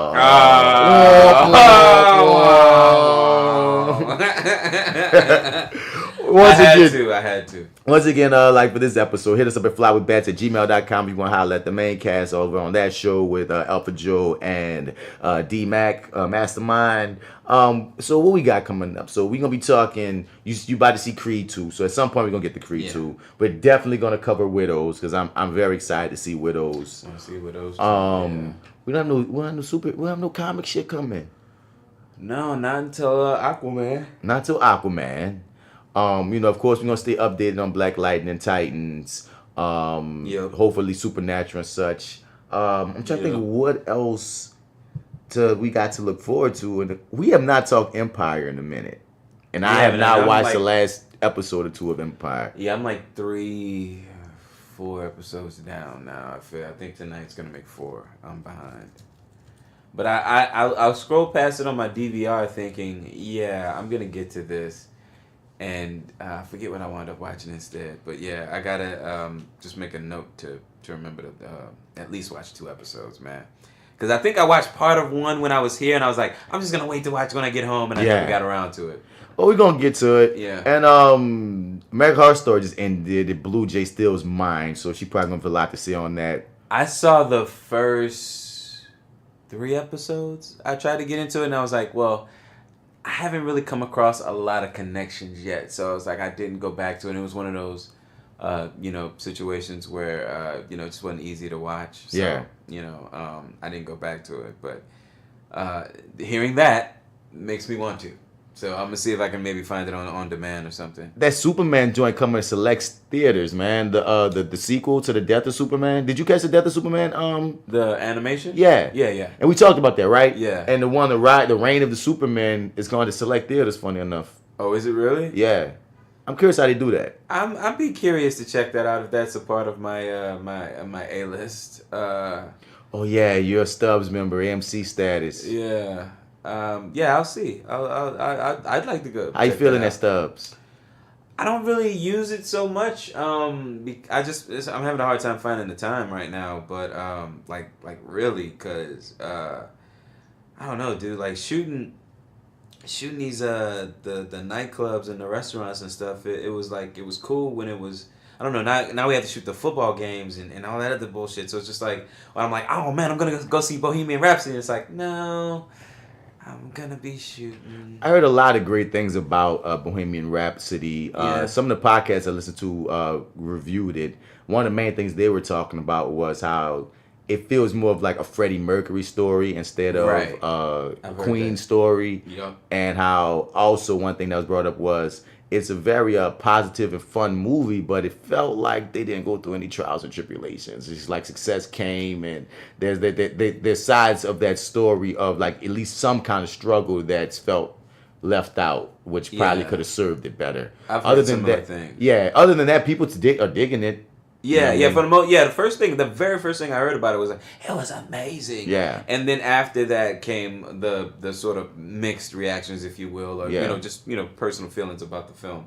But I haven't really been using it, man. But they said it didn't straight wash him because that was a big controversy at first for this film that they were going to ignore the homosexual side or bisexual side of Freddie Mercury. And that gets covered in the film. It's not like they have a full blown boyfriend or whatever, but he says in the film apparently that they address it fully, and they don't be like I'm straight. They address it. Okay. So I mean, it's one of those things like we say with Tiana being going back. I feel like. Don't hurt your movie, even if it's just a scene or a couple of lines of dialogue. If people saying that you've taken out the complete angle of him being gay, go figure something out and put that shit in. You know what I mean? Right. Do something. Now I think it was another angle about how did he get AIDS or something or something happened with him with that they didn't cover. But I didn't see the movie, so it's only so much. I'm just going by for hearsay at this point. It's not a priority film for me, but I'll probably catch it at some point. Okay, fair enough. Even though I love Queen. Yeah, I love Queen. I do too. I didn't really realize it until I started going through the catalog. And I'm like, I'm not an Uber fan, but damn everything they put out. Yeah, I could go to a concert. I could go to a concert and have a good ass time. I'm right there with you. I'm not some Uber fan that knows every bit about them like that, but damn near every song that I know of them is one that I really like or respect. Yeah, I could. Everyone. And everyone. I like all their music that I've ever heard. I've never heard a song I didn't like. Right. Yeah, that's absolutely And oh my true. God, for my people that was playing Guitar Hero back when that was popping. Oh, epic! Guitar Hero was fun, son. Guitar Hero was fun. And Rock Band was really dope. See, I didn't get into Rock Band. I just played the guitar joint. But I can believe it. But like, there are a lot of Queen joints on almost all of them. All of them, yeah. Hit them on there too. But yeah, that was. I'm not using it a lot. I want to use it a lot more. But when I have used it, it's been incredibly useful. You get the IMAX and shit, right? Yeah. That's what I would go to every single goddamn time. And you could. I just met a dude that works the Dolby Atmos theater, and he was telling me that that's the best sound quality, even no matter what, because he was telling me he's going into all about how the projectors work and how they're two images blasted on top of one another or whatever, they're layered on top and all that da. And but he was saying like the best sound no matter what is gonna come out of the Dolby whatchamacallit, and they were playing Creed today, so I was like, oh well, fuck, this dude just sold me on this motherfucker, so I gotta go in there, and so like now I'm like, yeah, I mean you could do the IMAX every time or even 3D, which is was pretty dope too. I'm not really into 3D. I don't like 3D. You don't like 3D? Okay, yeah. But if you were into that sort of thing, if you're the type of person that's, kind of into that kind of thing, which I mean, to me it's one of those population, so 3D works really good with certain movies, but Avatar being one. James Cameron. Avatar. Yeah. That was tight, but a majority of the movies that they put it on did not need it and felt better without it. Right, agreed. And then it darkens everything too, and it's like... And it's weird to the naked eye when you watch it without the glasses and shit. Yeah, it's not. And when you watch it with the glasses, sometimes it could be weird. It's just, like I said, sometimes it's a weird medium to balance, and it's hard. Avatar was cool with it, but most times when I've watched 3D films, I was like, you know what? I'm better off with... I watched the IMAX... I'd rather not with the post conversion. It has to be like shot for 3D, not just fucking post render, so we can add more money, more dollars. You just try to get more money, you dog. And there's this one thing that I really want to try is the one where they give you the whole atmosphere. Like if it's cold and on the screen it's cold where you are. If it's raining, I forget what they call that. What is that like? That's the shit they always give it out on Fat Man on Batman. They always giving that shit out. I forget what it's called. I don't know what it's called. Damn. Yes. Okay. Oh, my bad. It's called Fat Man Beyond now, but it's like it's expensive as fuck. That's why they give it out. But like definitely, it seems cool as hell. I think that's the next wave to keep movies going. Because how some people's like, well, movie theaters. Some of those things is movie that people felt like going to the theater was going to start becoming a thing of the past at some point. But I'm saying all movies got to do is up their shit to make it more sellable. And when you have movie theater that basically gives you new weather, makes you feel like you're in whatever setting that the characters are in. That's pretty dope. That's taking 3D. Yeah. That's 4D. That's what it's called. It's 4D. Yeah. Okay. So that's what I wanted. That's what I would put my big money to if that ever came to Louisiana, because it's only in select states. Heard that. But tell them where they can find you, man. We about to get about you, man. Oh, man, you can find me, Marty, MartyEdwards 504 on Instagram, Twitter, and Snap at the chat. Also want to go to lowrainpictures.com. Click on the Your30 tab where I co-host the show there with, what's his name? He's not here. I co-host the show there with the African Observer called Your30 with Marty and the African Observer. Check it out. Appreciate you for listening. This has been fun. I have got to get out of here to get some food before Creed starts. Yes, indeed. Yeah. I ain't got nothing else to say, y'all. That's it. Hit us up. Reviewing that at Gmail, man. Fuck. We want to hear what y'all saying. We gave Naja a whole episode, goddamn. We sure did. And it was fun, man. Naja, Peanut, anybody listening, you are always welcome to hit us up because we enjoy it. We enjoy it. Appreciate you. We out. And wink, wink, Street Kings. Street Kings, wink, wink, Street Kings. Street Kings. Street Kings.